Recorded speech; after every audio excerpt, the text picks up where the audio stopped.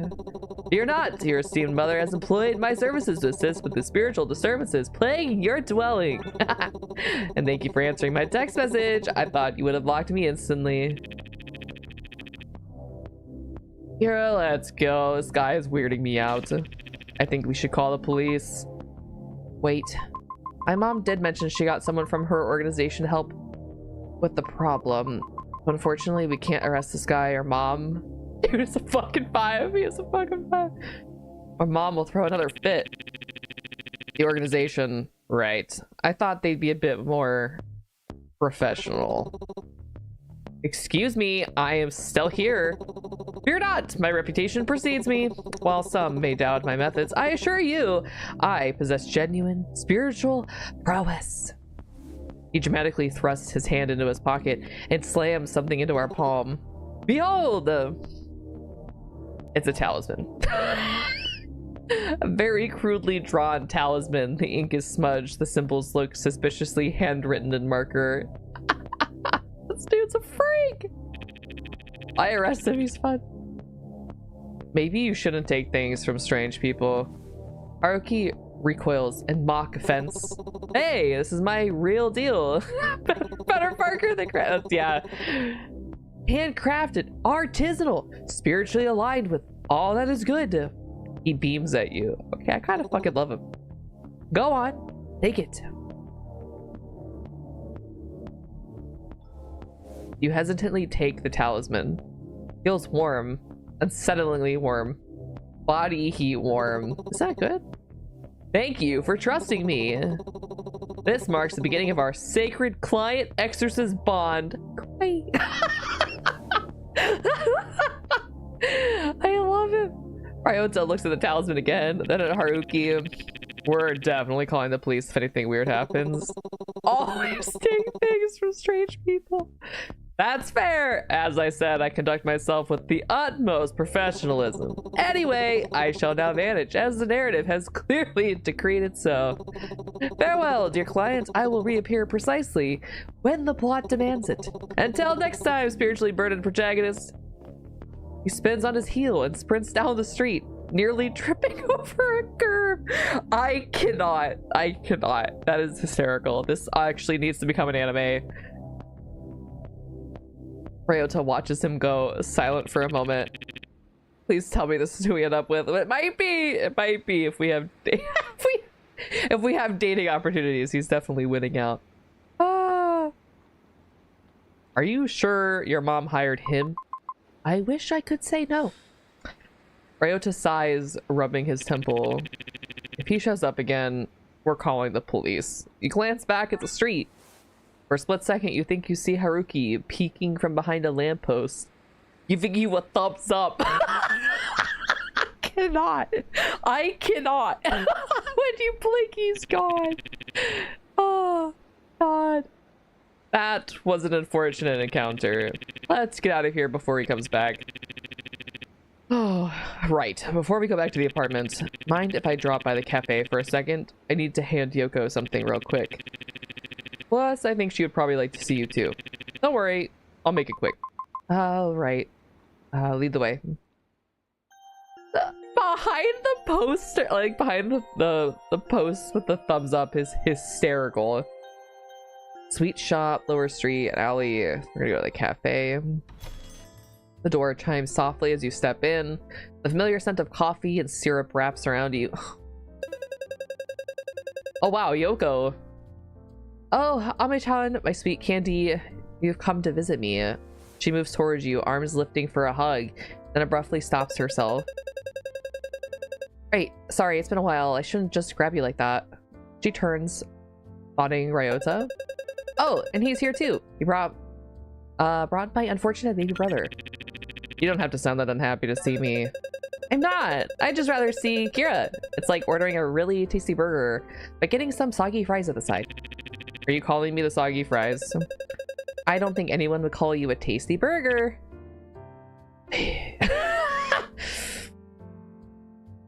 Candy from the man in the unmarked white van. Yo, it's actually a bar. Let's write a song. Yoko leans across the cafe table, chin resting in her palms, staring at you with an exaggerated sigh. I don't want to talk to you anymore, Ryota. Kiira, we barely see each other these days. You're always busy. I'm always busy. The only time we see each other is when you drop by the cafe. Hey, I can't help it if our shifts overlap our rest time. Totes despair. Maybe I'll open my own cafe someday. Then you can drop by whenever you want. Your own cafe? Yeah, it'd be a maid cafe. Oh my god. I didn't think you were the type to work as a maid. Who said I'd be the maid? I am the manager. You're the maid. Me? Oh my god. Look at them. Let's see if this works. Nice screenshot.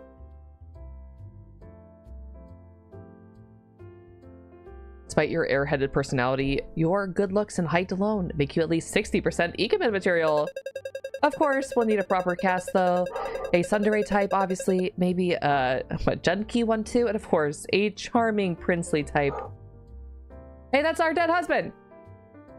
And that's the freak, isn't it? And that's 𝗪𝗏𝗧𝗏. I don't know who this one is. I don't know what any of those words mean. You can be the airhead type. It creates a gap mo with their serious outward appearance. I feel like I should take this as an insult. It's a compliment. Your airheadedness is endearing. It is. See? The right there. That's your thing. The soft, confused airhead energy. Alright. When you open your cafe, I'll work a few shifts, but I demand 100% commission rates. The best I can do is get you free snacks. As much as I'd like to indulge in this scenario, 𝗪𝗏𝗧, didn't you say you needed to hand Yoko something? Oh, right. I do. He reaches into his bag and pulls out a familiar stack of pamphlets. The same designs, the same slogans. Your mother's handwriting scribbled in the corners. Madam wanted me to hand these to you. What? Yoko's expression tightens the moment she sees them. 𝗪𝗏𝗧, I told you I do not want to join them. Is this some weird cult? Is it a cult? I'm telling you, it's a cult. I know. It's just she's helped us a lot in the past. Feels wrong to just ignore her completely. Get the fuck out. Get the fuck out. I don't fucking like this guy. I don't like him. He's a little bitch. Yeah, but she never used to be like this. But now we're supposed to accept it just because she decided to force her religious obsession into everyone around her? I'm sorry, but I don't think I can accept that. I just think it's only right to entertain her a bit. No! I think it's more rude to tolerate her antics without any indication of joining. You are giving her hope that you will follow her path. Maybe I'll start considering. She takes the pamphlets anyway, gripping them tightly. I'll take these for now, but if you give them to me one more time, I'll rip out every single strand of hair on your head. Hicksor didn't have a mouth. You have a maid dress? I am just trying to be 𝗏𝗏𝗏𝗏. Right, but at the expense of everything else. You clear your throat, a small sound, but enough to cut through the tension. Yoko blinks and then looks at you properly. Sorry, Kiira. It's already in the Discord. Is it? Yoko forces a smile and moves back behind the counter. Sorry you had to see that. She clears her throat, straightening her apron. Well then! Yoko forces a smile, moves back behind the counter, slipping easily into her usual cafe persona. Anyways, I'm glad you dropped by for a visit. And I hope next time you won't be delivering any more of these items, 𝗪𝗏𝗧. Noted. It is probably best if we get going soon. It is getting late. Yeah, go before I start charging you for staying. Just as you turn to leave, Yoko reaches under the counter. A croissant! She slides a small croissant across the table. She leans forward and gives you a playful wink. On the house. Oh man, is she flirting with me? Me? She flirting with me? She lowers her voice. Consider it an apology for witnessing our little argument. You nod quietly, grateful, and take it. The warm pastry feels strangely comforting in your hands. Take care, okay? And try not to let him drag you into too much nonsense. I can still hear you. Yoko only laughs, waving you off as you step back into the night. Yoko seems nice. 𝗪𝗏𝗧 checks the time on his phone, then looks back at you. There is still a bit of time left. We can go to one more place nearby if you want. Or we can just head back home. I want to go see my grandma! He hesitates, expression turning a little uneasy. Your mom will probably call around 12 a.m. to check in. You should definitely be home before that. He gives a small, tentative smile. I'm gonna kick your McFucking-ass. So is there anywhere you would like to visit? Ooh, which one do we want to go to? Oh, you shared it on October 18th? Oh. I probably do remember that. I don't want to go home yet. Our mom's kind of a cunt. Azuria, thank you. How are you? Thank you for lurking. This is the Riverside. This is the convenience store. Let's go to the convenience store. Snacks! The automatic door slide open with a familiar chime. You step inside, half expecting to see a familiar face at the register, with a sarcastic voice greeting you. Instead, another female worker is behind the cashier, looking as bored as ever. Lurking because you got a lot going on tonight. Have fun. Thank you! Thank you for lurking. I appreciate you. Oh, looking for Fukuda-kun? Unfortunately, he's not here today.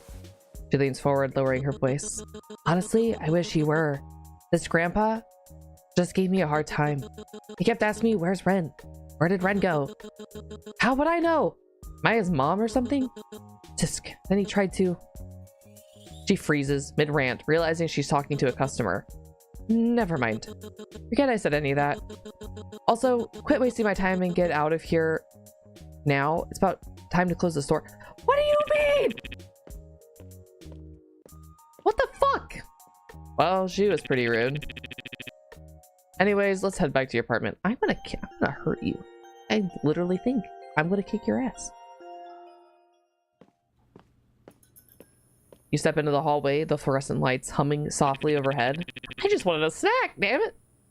I wanted another snack. It seems our journey has come to an end. Then I will see you tomorrow. Make sure you get some rest. You there! Stop that! I think the chaos of today will never end. You both look forward to the commotion. Near your apartment door, a familiar figure is crouched on the floor.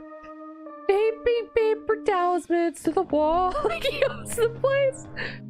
And another familiar figure is standing over him, his arms crossed, expression visibly exhausted. As I said, I'm completely qualified to be here. Oh, it's the other guy. No, you're not. As far as I'm concerned, you're a suspicious person, and that warrants a police report. What could I possibly have done to warrant that suspicion? Anyone who would be suspicious of someone setting up strange talismans outside the corridor of the apartment they live in. Haruki waves a laminated card dramatically. I showed you my business card. That counts for something. That's not a business card. That's just a signed headshot of you. You step closer. Haruki notices you immediately. Kiira! Your neighbor is spiritually obstructing my professional services. Ren turns to you, relief and irritation mixing on his face. Okay, Ren is fucking pretty. You, please do something about him. He's been here for 10 minutes. He tried to staple something onto the fire safety notice. It's completely real and an effective talisman. You should know it yourself. After all, you are also spiritually attuned. I know enough to know you're a complete fraud. Ryota watches from behind you, quietly processing the scene. I love him. I see ya. Haruki puffs up proudly. See, even your fake boyfriend understands my importance. Fake boyfriend? What are you doing here? Love triangle! How do you know he's my fake boyfriend? Did my mom tell you? Walk past them. Is everything alright? Is everything alright? What does it look like? Yeah, everything is perfectly fine. It's spiritually under control.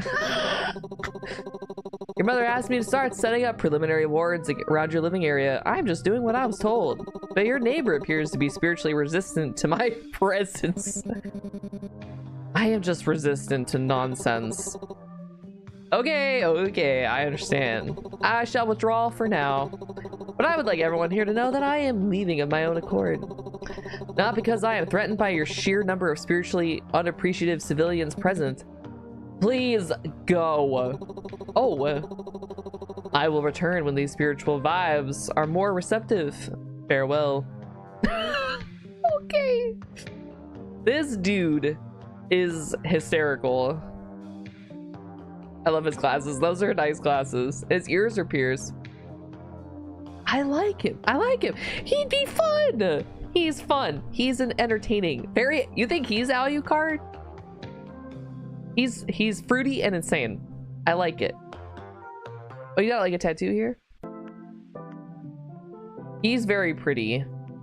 He jogs down the corridor again, nearly tripping over his own bag of talismans, and disappears. Oh, the glasses are very Alucard. And he disappears around the corner. Silence finally settles over the hallway. I like his necklace. Ryota looks at you, equally confused. I am sorry. I did not expect that. Ren has already stepped back towards his apartment, hand on the door handle. You call out before he can close it. Wait. He pauses, glancing back at you. Sorry about all the ruckus. He is not usually like this.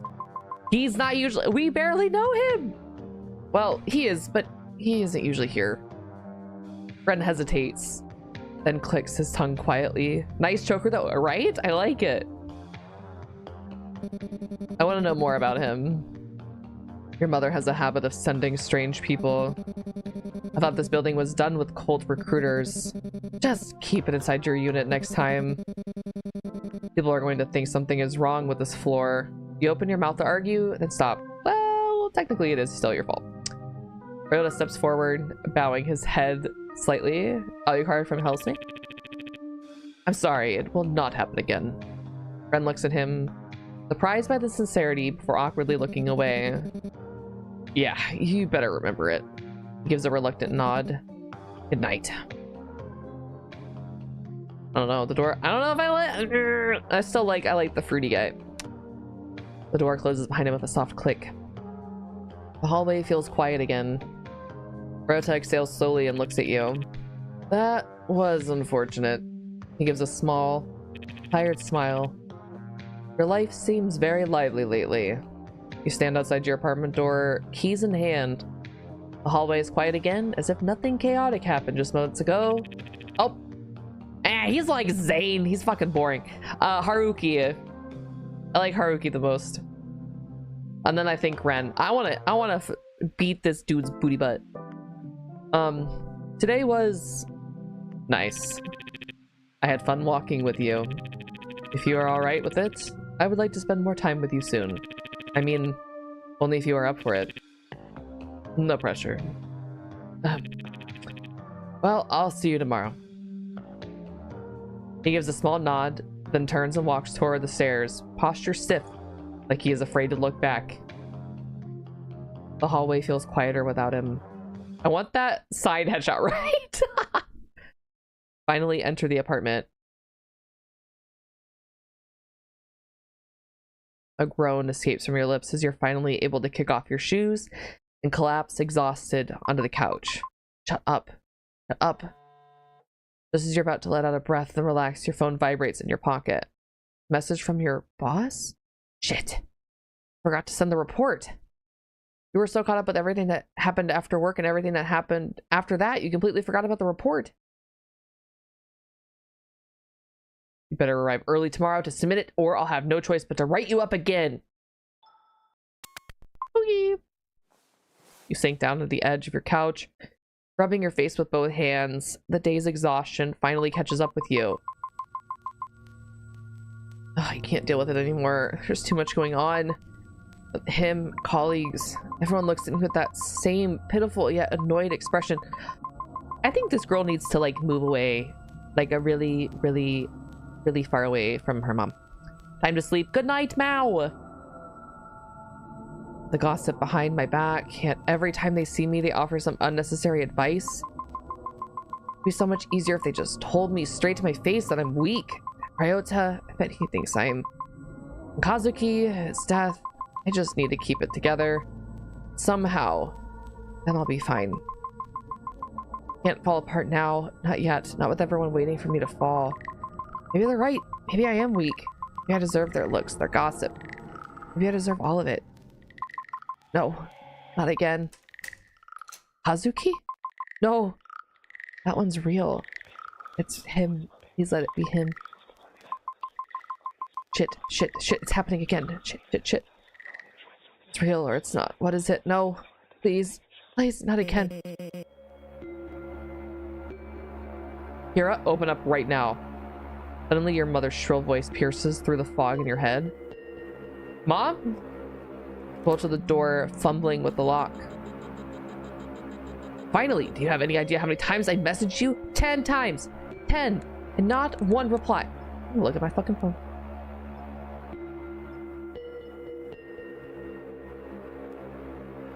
Hello, Sona. What's the T in this about in this game? Move away from Haruki. So it is an Otome game. It's a psychological horror game. Our husband died. I don't see your messages, mother. But our husband just died. And now we have like 4 guys that might be love interests, I guess. And we are mentally unwell. It's really just the very beginning. Mom is dead? I don't think so, because Ryoto, like, he knows something. Where's my croissant? Oh, hell yeah. These are great for screenshot purposes. This is our dead husband.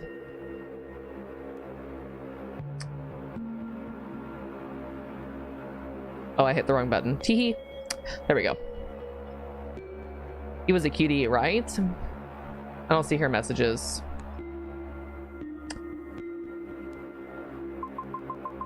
Sorry, Mom. I was busy with work and you were supposed to answer before midnight, and yet here you are, ignoring me. You're lucky I happened to be nearby to check on you before. Who knows what could have happened? Oh, I don't live with my mom? Oh, thank God. Her tone ramps up again, rapid fire with each sentence, listing every imagined infraction from your delayed reply to her minor worries. This is just a story about toxic mothers, maybe, and your journalist husband dying. You open your mouth to explain, but she keeps going. What if you had relapsed again? Do you think everyone has to put their lives on hold just for you? Don't take people for granted, Kiira. You can't keep dragging everyone down because of what happened. Chasing some false hope that Kazuki's death was more than a suicide? I know I'm being harsh, but you have to listen to me. I'm doing this for your own good. For a brief, fleeting moment, the scolding fades, ever so slightly. Her voice softens, just a little, like she's almost caring. I'm only doing all of this because I care for you. I love you. Your chest tightens. You want to run to her, throw your arms around her, cry out for the mother you've longed for, the one who seemed kind and warm in your memories. Mom. But just as quickly, her voice hardens again, laced with judgment. The woman you once knew seems gone, replaced by this constant critic. But of course, you still need guidance. You must listen to me at all times. Oh my God. All right, I'm gonna say right now, if y'all have a very controlling, evil mother, just please walk away. It's not worth it. It's fine. You can make new families like Haruki. Yes, Mom. You nod, voice small, trying to placate her. Slowly she exhales, her posture softening as she steps back. Good. That's my precious daughter. If you just listen to me, everything will be fine. Yeah, Haruki can be our mom. Yeah. Everything will be fine. She eventually checks in on you a couple more times, asking about work and whatnot before leaving once she's satisfied with all the answers. She turns and walks away, her heels clicking down the hallway. The silence that follows is heavy, your chest tight, your mind buzzing with everything she just said. For a moment you wish the warmth had lasted, that the mother you remembered was still there. But all that remains are your memories, and the nagging echo of care mixed with judgment. Close the door behind her, leaning against it, letting out a long, shaky breath. As the silence settles, a sudden tremor courses through the room. Ah! The furnace rattles, and that unsettling croaking noise fills up the air again, sending a shiver down your spine. I definitely think he would be like, oh, you need a mother. I am very well versed in being a mother. And he would do it. I thought it would be gone by now, but it's still happening. No, what was it? I need to check my phone.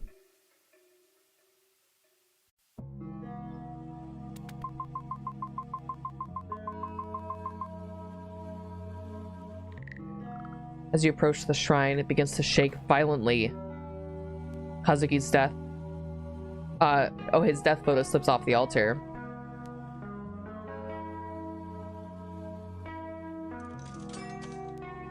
Ah! I'm not looking. Shit.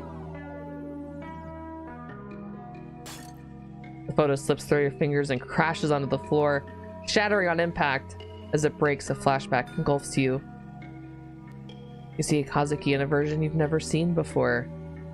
Wearing strange clothes, looking much sadder, but unmistakably him.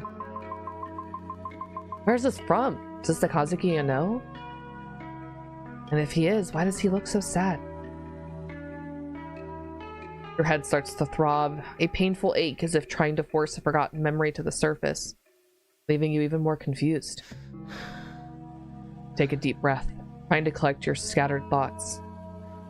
With trembling hands, you carefully place the photo back on the mantle. Stepping back, you let your eyes linger on the image, your heart heavy with a mix of confusion and I'm assuming it means longing. The room feels eerily quiet, the silence amplifying the turmoil in your mind.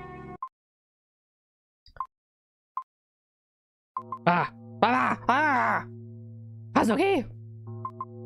Shit. I'm losing it again. That's not good. I need to calm down. I need to calm down. What did she tell me? What was it? The bathroom. Yes.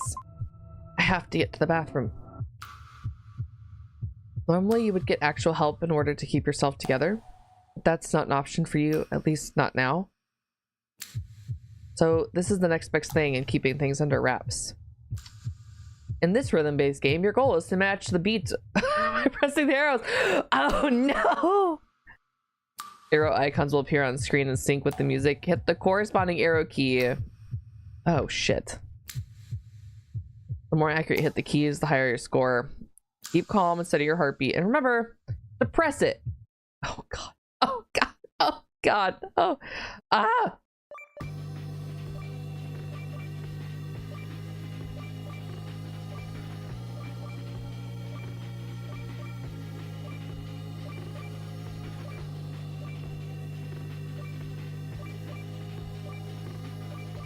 Oh god, I don't play rhythm games.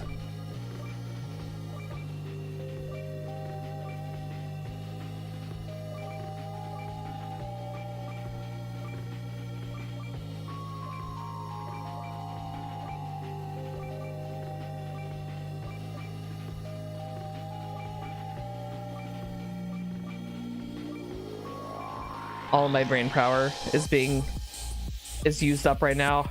Ah! Oh shit! What? What? What the hell? Am my hand not on the right buttons? What the fuck? Whatever. I totally fucked that up. It's alright. Alright, I'm fine. I'm good. It's under control. My head hurts. I should go to bed. This is my house. Can I look out the window? You open the window to let some fresh air in, but all you're met with is an unfortunate smell of sewage. Oh, perfect. You close the window, disappointedly. Maybe we never open the window again. And I guess we'll just go to bed. It's 12 o'clock in the morning. As you enter your bedroom, you fumble for the light switch in the dark. Your hand brushes against the sharp edge on your nightstand, and you feel a sudden stinging pain. You'll pull your hand back quickly, but it's too late. A small, deep cut begins to bleed. Shit. You grab a nearby towel and wrap it around your hand, pressing deep into the cut, trying to stop the bleeding. Ugh. Your vision blurs a little as you wince from the pain. But you swear you see a weird symbol form amidst the blood splatter. Boyfriends, husbands, exorcists, even this stupid apartment. Seriously? I wish Mom would stop meddling with my business and making me do all this for her. Just as you say that, your phone buzzes. From the glow of your screen, you read the words, 3 unread messages from Mom. I'm exhausted. I need to sleep. I can't deal with anything anymore. You lie on the bed, your head swirls with afterthoughts of today. Mothers, ghosts, boyfriends, husbands, duty, sins, choice, and most importantly, you. Your choices matter? You can't help but worry about yourself. You can sense that things are changing, and no matter what you do, you can't stop it. You don't want to sleep just yet. So many things to do, but your eyes give out as they lay there on your bed. Thoughts are finally quieting down, and all you hear is the same resounding sound of drums. Every night, the dreams return. Dark, muddled, heavy. This time it's the newspaper again. The page is yellowed, soft at the edges, folded awkwardly like someone had tried to forget it. The article sits tucked away in the bottom corner. Beneath the weather, beside an ad for a broken appliance, barely noticeable, like it was never meant to be seen. The headline floats up through the haze, bold and sharp, while the rest of the word slices away like oil on water. Another death at the river. Shoes recovered at the scene. Second such case this year.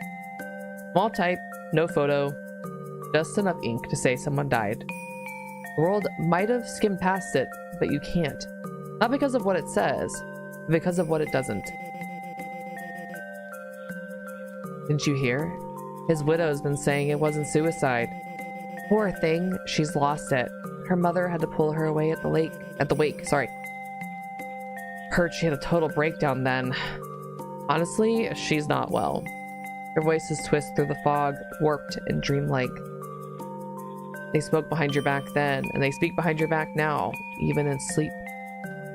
The scene melts, their words smear like ink in the rain. The paper crumbles. The river rises. But that sentence, the one no one cared about, remains. Like it's asking you to not forget. Even if the world already has. Chapter 2, or day 2, sorry. I do like this game so far. The cursed heart bound by desire. Everything is a curse. That was cool. I like the art style too. It's simple, but I like that we actually do get like the full, fully rendered pieces too. I can head home from here. I'd rather not take up too much more of your time, Ryota. It's not a problem for me to escort you back.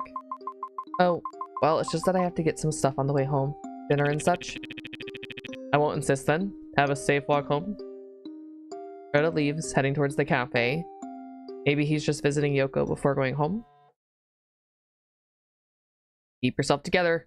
Just follow your routine. It'll be okay. Just remember to do as I say. Your mother's a bitch. Why can't she mind her own business? Whatever. I still have other things I need to do. I want to see my grandma. Oh. Okay, so we need to keep my sanity high. Sure. Get the incense again. Leave incense at the house.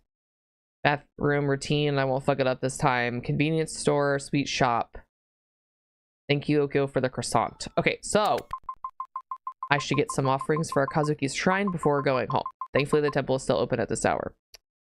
Free roaming is now available. You'll be able to explore the town from 8 o'clock to 11 o'clock. Is that right? During this time, you'll find the male leads scattered across the map. Besides several locations, you'll be able to interact with them. You can also interact with various other townsfolk from the side interactions. However, they won't wait forever. Some interactions will disappear after a certain time, so choose wisely. Additionally, any interactions involving the main characters will automatically advance time by an hour. Plan your night carefully. I do want to meet Ren again. Who is this? Oh wait, hold on. My phone. I'm assuming I don't need to get drugs today.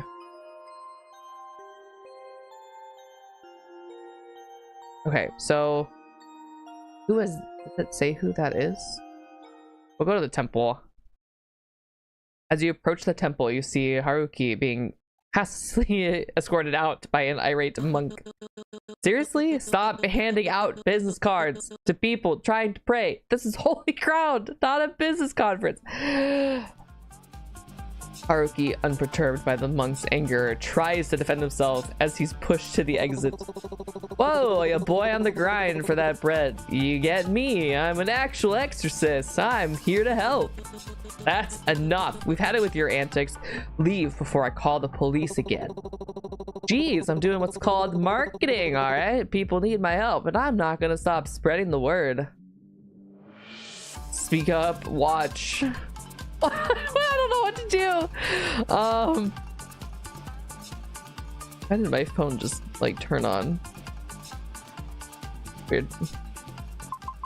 Excuse me, I can vouch for him. He's an actual exorcist. I'm actually one of his regulars.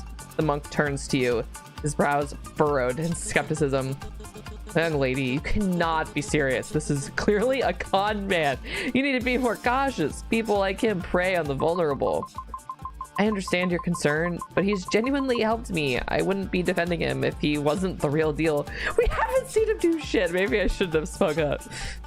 The monk studies your expression, his stern look softening slightly as he considers your words. You honestly believe that? It's hard to believe anyone would find help from such a character. See? I told you. I'm a real exorcist, just trying to help people. No scams here. Give me a chance, and I promise I'll respect your holy grounds. No funny business, just good old... The monk sighs, clearly torn between his duty and your insistence.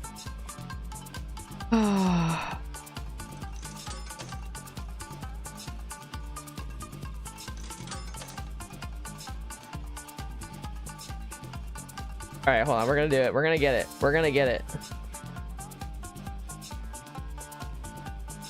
No! Damn it!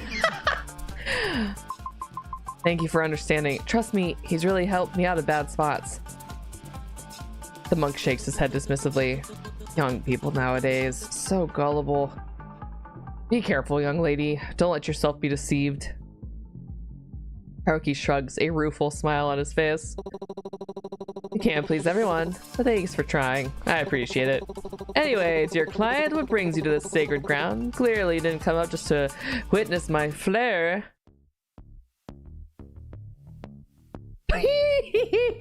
Let's do it. No, I should say I came to get stuff for Kazuki. What a kind-hearted wife. How commendable. Though I must add a little note, simply bringing gifts might not suffice to appease all spirits, especially those of rather malevolent kind. That's where you come in. You flatter me, my dearest client. Ooh.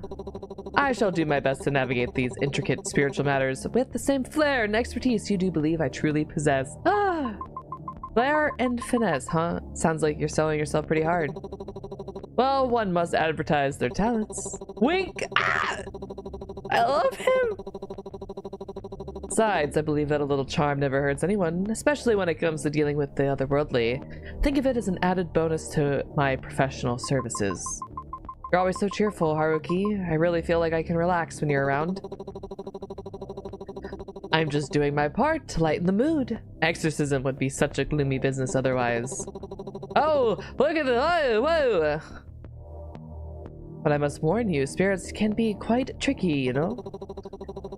The world of the supernatural is like an intricate dance sometimes. Even benign spirits have their own quirks and challenges. But I sensed at your home the other day. I didn't want to bring it up there and then, just in case you got scared. But whatever's in there, whatever is haunting your house, it is... Hello! Hello, Spectre!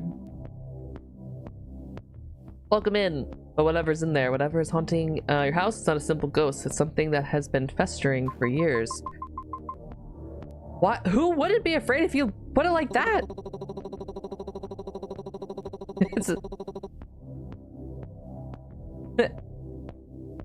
Thanks so much. How is it going? How is life? Thanks for coming by the stream. We are playing, is it like a visual novel? I think it's an otome game.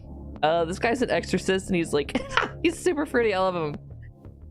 But that's not something the strong and knowledgeable exorcist from the 𝗪𝗏 clan, that is I, can't handle. So please trust me, I'll help erase any evil that plagues your way.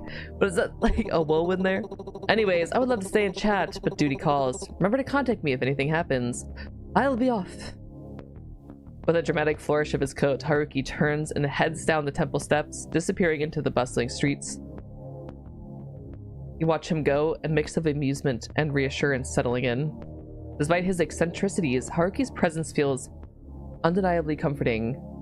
Life be weird sometimes, but going well. Honestly, that is so valid. Anything fun going on, though, right now? I better get to Kazuki's incense while I'm here. Okay, so we got, hopefully get the incense. I want to go to the store. Connection with Haruki increase. Oh, hell yeah.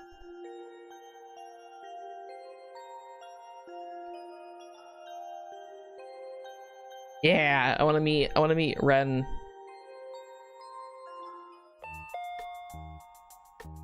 Ren gives the door a blank look. Welcome. Oh, I don't have a voice for him. His face twists up to the sky. Why does he hate me? Why does he hate me? What the fuck? I haven't done anything to him. Look, just get what you need and go home. I don't need you to make a mess of my job too. I'm not a messy person. You couldn't get enough of me. As if you could get enough of me. Ren scoffs, but there's a hint of appreciation in his face. Yeah, get him. I don't have a clue what you're talking about. Just get what you need. After picking up the items that you needed, you head back to the counter to purchase them. Ren begins to scan your items silently. He pauses, scanning, and silently looks at the air freshener among your items and gives you an approving look. Oh, a clean freak. Ooh. You look at him, confused at his actions. This isn't the worst thing you could have. Stop judging my purchases, my guy. It's the brand I always get. He appears almost bashful at the admission, as if he has shared a massive secret. Seemingly realizing the strangeness of his statement, he hastily scans the rest of your items without saying another word. He points at the cash register's display. Tease him. You think he's like... I think we should. I bet you'd look cute in a uniform. What? You can't just say that, Kiira. What's wrong? Are you getting shy? Ren ducks down behind the counter, his voice muffled as he spoke again. Just pay and leave. Are you hiding behind the counter? No, I am not hiding. The crack in his voice begs to differ. Oh well, I guess I should swing by the convenience store more often. Ren slowly peeks his head out from behind the counter, his ears still burning red. Thank you for the patronage. I hate you. Please never come back again. I guess it's time to go. Messing with him was fun though. As you head towards the exit, you hear a loud crash. Turning around, you see a customer standing amidst a toppled display. What? Why are you wowing me? Ren, clearly irritated, clicks his tongue. You click your tongue at me? You worthless brat. It's your sloppy work. Your sloppy work caused this? What if I was injured, huh? It's not my job to deal with morons. What did you say to me?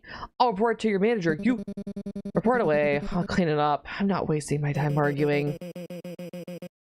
You keep being mouthy with me and I'll fucking slug you. What the fuck? Really sending us mixed singles? Singles? They are single, yes. That is the point of the game. The customer inches close to Ren, points his finger in his face threateningly. Ren steps back, but realizes he's being backed against the wall as the customer corners him. Stand up, watch, leave. I'm defending him. Seeing the customer's aggression, you decide to step in. Hey, how can you say such things? You're the one who should apologize. As you try to intervene, the customer, who can see is clearly intoxicated, tries to swing at you. Fuck me. Okay, every time we see a cat, we're gonna pull. Yeah! Woo! Ha! Serves you right. Ren takes the mop in his hand and continues to hit the already downed customer. Wait, what did I miss? What did I miss? Hold on. What did I miss?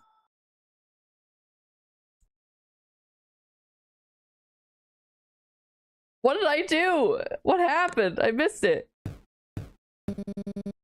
Also, hold on. Let me check something.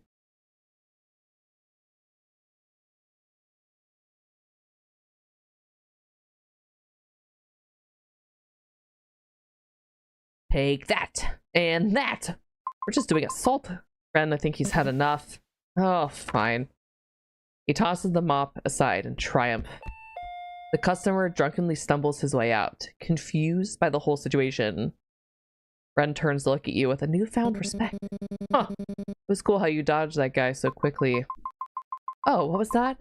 I don't think I heard that first part quite clearly. You're saying how cool and amazing and pretty I looked while standing up against that guy? Huh? I didn't say anything like that. It's just nice to hear some appreciation coming from you for once. I mean, he definitely did not respect us before. Don't get used to it, but thanks. I guess that could have gone a lot worse. No problem. Glad I could help. Plus, it was kind of fun seeing you swing that mop around.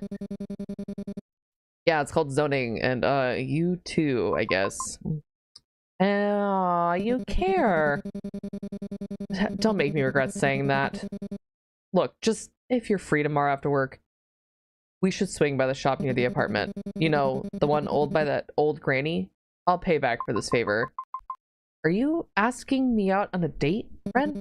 What? No, I just owe you one, all right? Relax, I'm just teasing. I'll be there. To see my grandma! Thanks again. Seriously, he's kind of cute. I still think Haruki is the best. Anytime, just try not to get in any more fights while I'm not around. It's such a date. It's definitely a date. Yeah, just get out of here before I change my mind about being grateful. With that, Ren gives you a nod of appreciation before turning back to his duties. They leave the store feeling accomplished and got to see a cuter side of Ren to boot. I mean, he's pretty cute. Pretty cute. I think we should visit Granny. Actually, we should... Sanity increased. Affection with Ren increased. Really late. I better head home before Mom gives me a mouthful. Oh, I still have time to do one more thing. So, I just want to see if, like...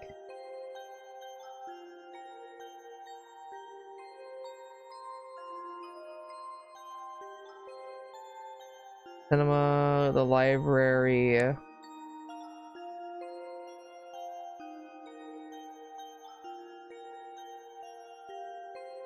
Okay, I'm lost. I'm lost! Well, this is where Yoko is. I want to go to the sweet shop. I want to see my grandma. The sweet shop is closed. I should head home soon. Oh, damn. I thank Yoko for the croissant. I don't give a shit about your mom.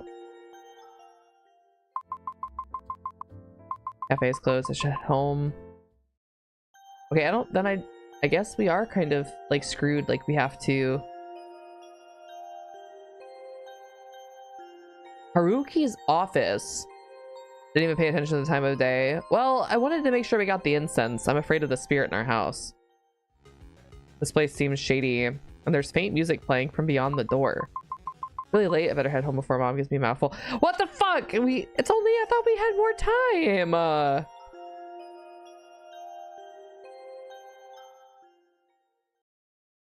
You hear what sounds like muffled speech behind the door and what sounds like some salt-inducing shooter game. 2 hours till midnight, baby. And he plays video games? Oh, man. But yeah, I thought it said that we had more time. It said... I could have swore it said that we could, like, free roam. You avoid the river. It reminds you too much of Kazuki. Fine. Fine! I will go to my fucking house. I don't want to, but I will. Just casually stalking people. Listen, we're learning a lot of information. As you step into your apartment, a knock echoes through the door. A voice calls from the other side. Hello? Is anyone home? What now? With a resigned sigh, you approach the door. When you open, it's met by a woman standing there, her hands clasped together in a formal manner. Okay, the smile is creepy. The smile is creepy. Have you found salvation through Arushi no Kami? Salvation? What do you mean? Arushi no Kami, the Divine One, offers visions and guidance to those who seek the truth. He is the light in the darkness, the savior of lost souls. You seem like someone searching for answers. Why not explore what he has to offer?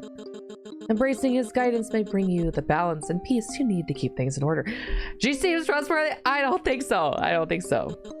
After all, in the midst of chaos, true balance is found through the light of the divine. Reject.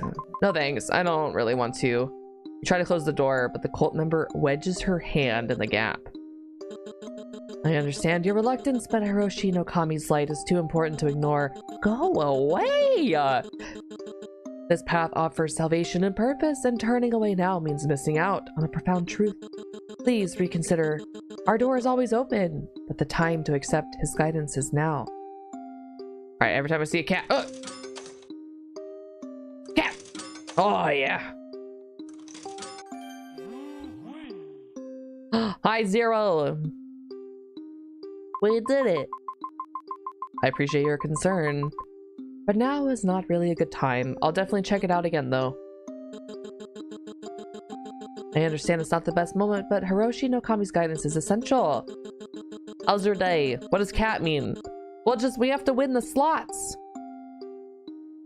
I'm really not interested right now. Think of the clarity and purpose you might find, or might gain, sorry. Just a brief visit could make a world of a difference. Is a cat a good win? You have to get 3 of the same thing, and I think if I just always go for the cat, I'm gonna win. Because I can see that. I said no. I need to focus on other things. Well, I'll respect your decision for now. I'll come back with more information. If you're still unsure, please go away. Please leave. You're fucking creepy. I think you might be biased with the cats. It's because I can easily win, boss. Thank you for at least considering. Remember, our door is always open. The woman bows deeply with a final lingering look, turns away, leaving you alone. Alright, we need to go to the shrine. After a long day, you decide to visit Kazuki's shrine. Compared to the day before, it's still relatively neat. I should take care of him first. I hope this keeps you at peace for tonight once again. Maybe it's my imagination, but the air around the shrine feels a little colder, and the feeling of gratitude settles in my bones. You smile softly at the shrine. Good night, Kazuki. Work was tiring today. I'm sorry, Kazuki, but I'll do what I can. There, all better. Affection with Kazuki agree. How? He's dead!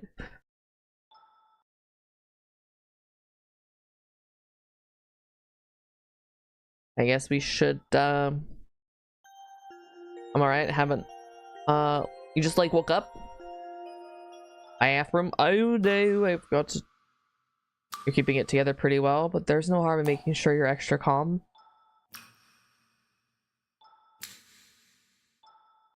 Oh my god. What happens if I just, like... never do the bathroom routine?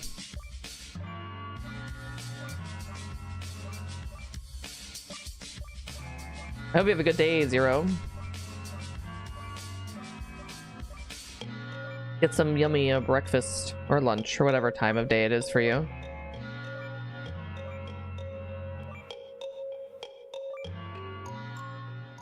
That was it. That was not bad. Maybe a hubby isn't dead. Maybe he's cosplaying his mom. Breakfast isn't real. Breakfast is the best meal of the day. I am super sane, guys. I am the most sane I've ever been in my life. Gotta keep my sanity high. I guess bedroom. Time for bed. You step inside and everything seems in place. Wait, hold on. Can I, like, email anybody? I wish I could, like, text people like you can in lads. It's 9 AM, but I don't want to get out of bed yet. Well, good morning. For a fleeting moment, peace settles in the air, and your mind drifts back to the day. Whenever I'm with Haruki, his high energy makes me feel less tired, and he's surprisingly fun to be around. Oh, whoa! You're sad? Why are you sad? Why are you sad, Kiwi? I don't know how Run does it, but customer service is certainly not for the weak. I would get so tired after dealing with all the customers. Be a bed rot day? It's always a good day to bed rot. Maybe things aren't so bad after all. Maybe not everything has to be difficult. But before the thought can settle, something stirs beneath your skin. Guilt. Thick, alive, begins to bubble, crawling its way through your veins towards your fingertips. Before I even got to tell my pun. You have a pun? Some steamer was rude to me because I said a joke and they timed me out. I am sorry to say this, but puns are definitely not everyone's cup of tea, you know? Sometimes it's a valid thing. Was it in their was it in their rules? Was it in their rules? No puns? I have to look after the fur baby, so I have to get up eventually. Oh, that's true. You definitely... Puns are the devil. You have a joke. Alright, what's the joke that got you timed out? Your hands tremble. You glance down. Was that a flicker? A slither beneath the surface? What the? You're no better than Mother. You're really enjoying life, huh? You're fake bitch. Oh my god! You let him down. You made a mistake trusting you. You're a liar. You don't actually believe he committed suicide. Do you? Do you? Do you? Do you? The accusation lingers, sinking its claws in. Your fingers find your nails, and you begin to pick. Anxiety bubbling up, choking your thoughts. Hubby was mean to us IRL. You think so? Oh, my right pinky finger. There was no rules. I'm sure. I'll believe you this time. What happened to the bear after it went to the dentist? What happened to the bear after it went to the dentist? And there was a pun involved. Honey. Hibernation. Oh god, I don't know. I'm not good with jokes. I don't go outside. Went to the dentist. Teeth. Had a sweet tooth. Ate some honey to satisfy its sweet tooth. Something teeth. It became a gummy bear. Oh, fuck me, man. God damn it. I hate my life. God damn it. You're already working on finding his killer, aren't you? Yet the doubt coils tighter. Are you making any progress? It whispers, persistent. I'm stealing that. Don't take the jokes from Kiwi. We gave you the right to smile, to feel any joy, when Kazuki is nothing more than ashes now. Maybe it was just a joke timeout, you know what I mean? You know, not a real one. Your nails dig into the flesh, tearing at the guilt festering just beneath the surface. You claw at your skin, frantic, as if somehow you can scrape away the guilt. As if those phantom insects crawling beneath the surface. Oh my god. Oh, there's the thing. The scar on your hand throbs, sharp, biting, and suddenly the wound opens again, fresh blood dripping down your wrist. You can, Boss can have your jokes. Oh, perfect. You barely got to say hello. That's so weird. Your head pounds, a drumbeat of dread. A knock echoes from the door, soft but familiar. The cult? Again? Panic seizes you and you run to the bathroom, desperate to escape, to wash away the dread crawling up your spine. You splash cold water on your face, but as you glance in the mirror, something flickers behind you, a shadow. I don't know, there are some weird people in the world, so maybe they were scared that you were gonna make like a bad joke, you know? Your stomach twists violently, bile rises and you hurl the day's lunch into the sink. Then without warning, the lights snap off. Darkness engulfs the room, thick and suffocating. Where's Haruki? The only sound is the low, menacing hum of the ventilator and the running water filling the void. Your croissant! That was yesterday. And then footsteps, thumping, scuttling, something as someone is outside the bathroom door. Ah! Kiira! A voice calls out to you. No, Mom. Oh, it can't be. She's far away. Too far away to be here. It's Haruki. I wonder if it could be Kazuki. You shake the thought away, but the thumping grows louder and the cold dread seeps into your bones. The wound on your hand bleeds more, pain shooting up your arm. Kazuki? You whisper a prayer, barely audible. I'm sorry, please, I'll find your killer, I swear. Your phone buzzes in the dark, cutting through the tension. Notification flashes, it's from your mom. Remember to call if you need help. Your heart clenches, a bitter laugh slipping your lips. Fuck that. Not calling that bitch. Then a colder thought cuts through the fear. Who are you calling? Alright, who should I call? Ghostbusters! We can call 𝗪𝗏𝗧𝗧, fuck that. Call Haruki, write to Kazuki. Your hands trembled as you pull your phone out to call the only person you knew who could deal with this. Ring, ring, click. Hello, dear clients. Are those pesky spirits being restless again? Or perhaps they're moving things around your apartment? Fear not, for my services are always at your disposal. You're so taken back by his precise knowledge of your predicament that the rest of his bombastic greeting went right over your head. How did you... anyway, you're right. Things in my apartment were moved while I was at work. I swear my apartment was empty and no one was home.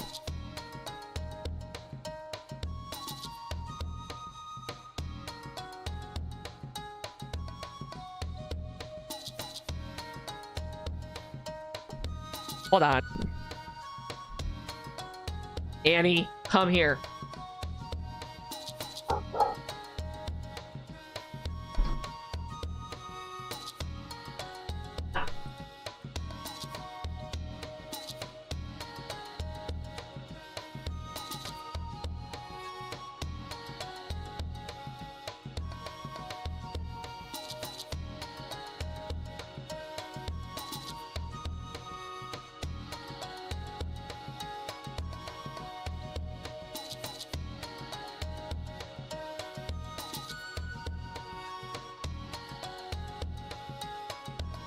Fell asleep.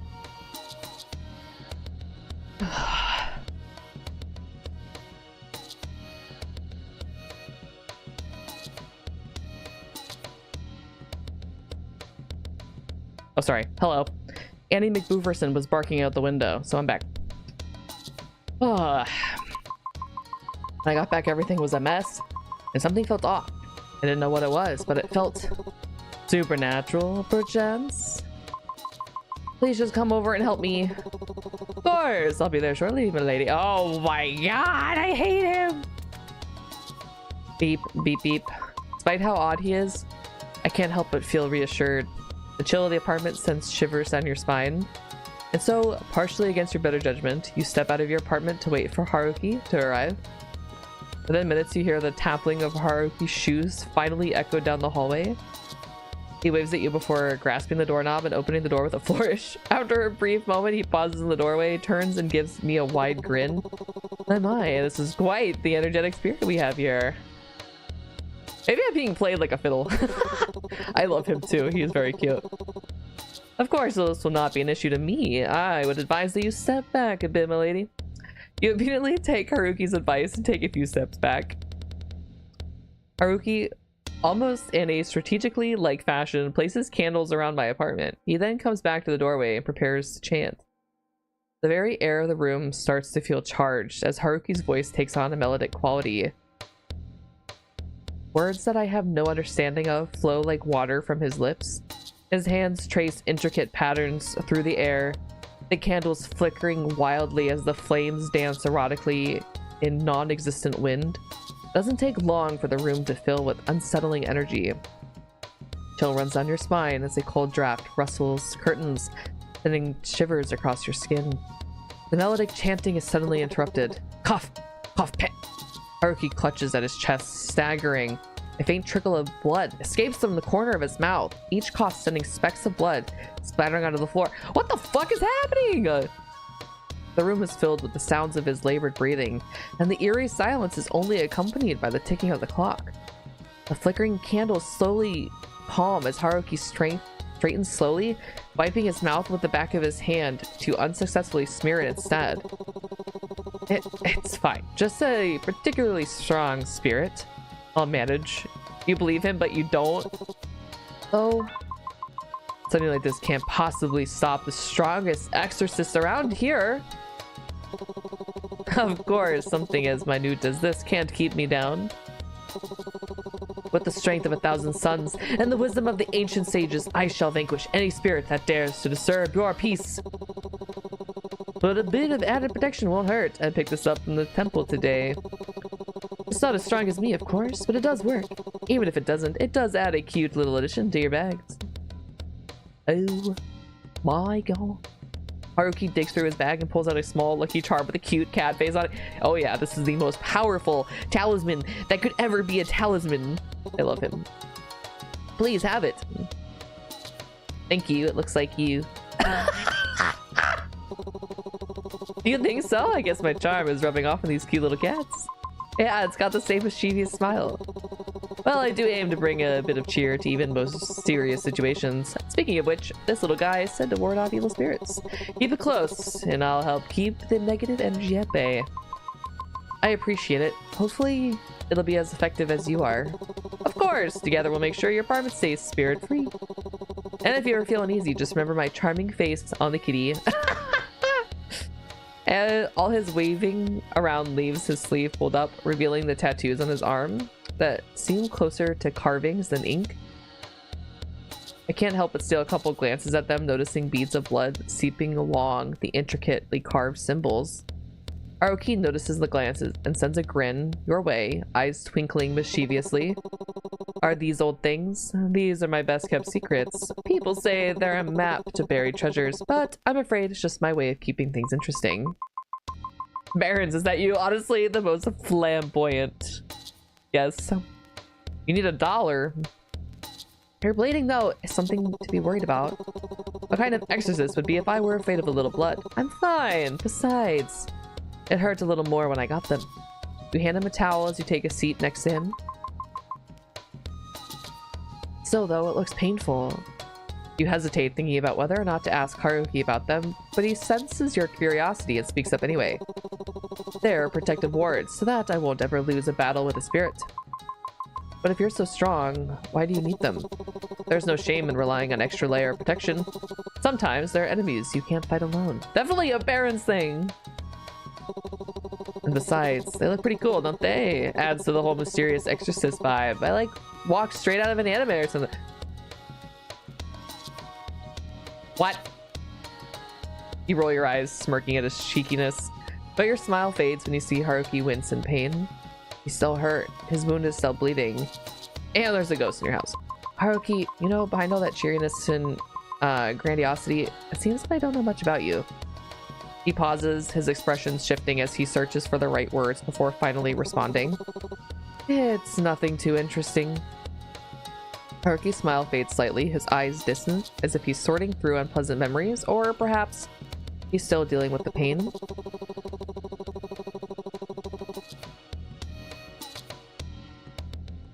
You don't want the pennies? Pennies are rare now. I've always been spiritually gifted. It's been my thing for decades. It's the only thing I have. It might not seem like it, but I guess there is a responsibility to it. Oh, and I like mackerel. Mackerel's alright, I suppose. Alright, it's the food of the gods. Haruki's expression shifts to something softer, but still as genuine. I know it might seem hard to trust someone like me, but for some reason you do. Thank you. I appreciate it. I promise I'll tell you everything someday. Maybe over some fried mackerel. Ooh.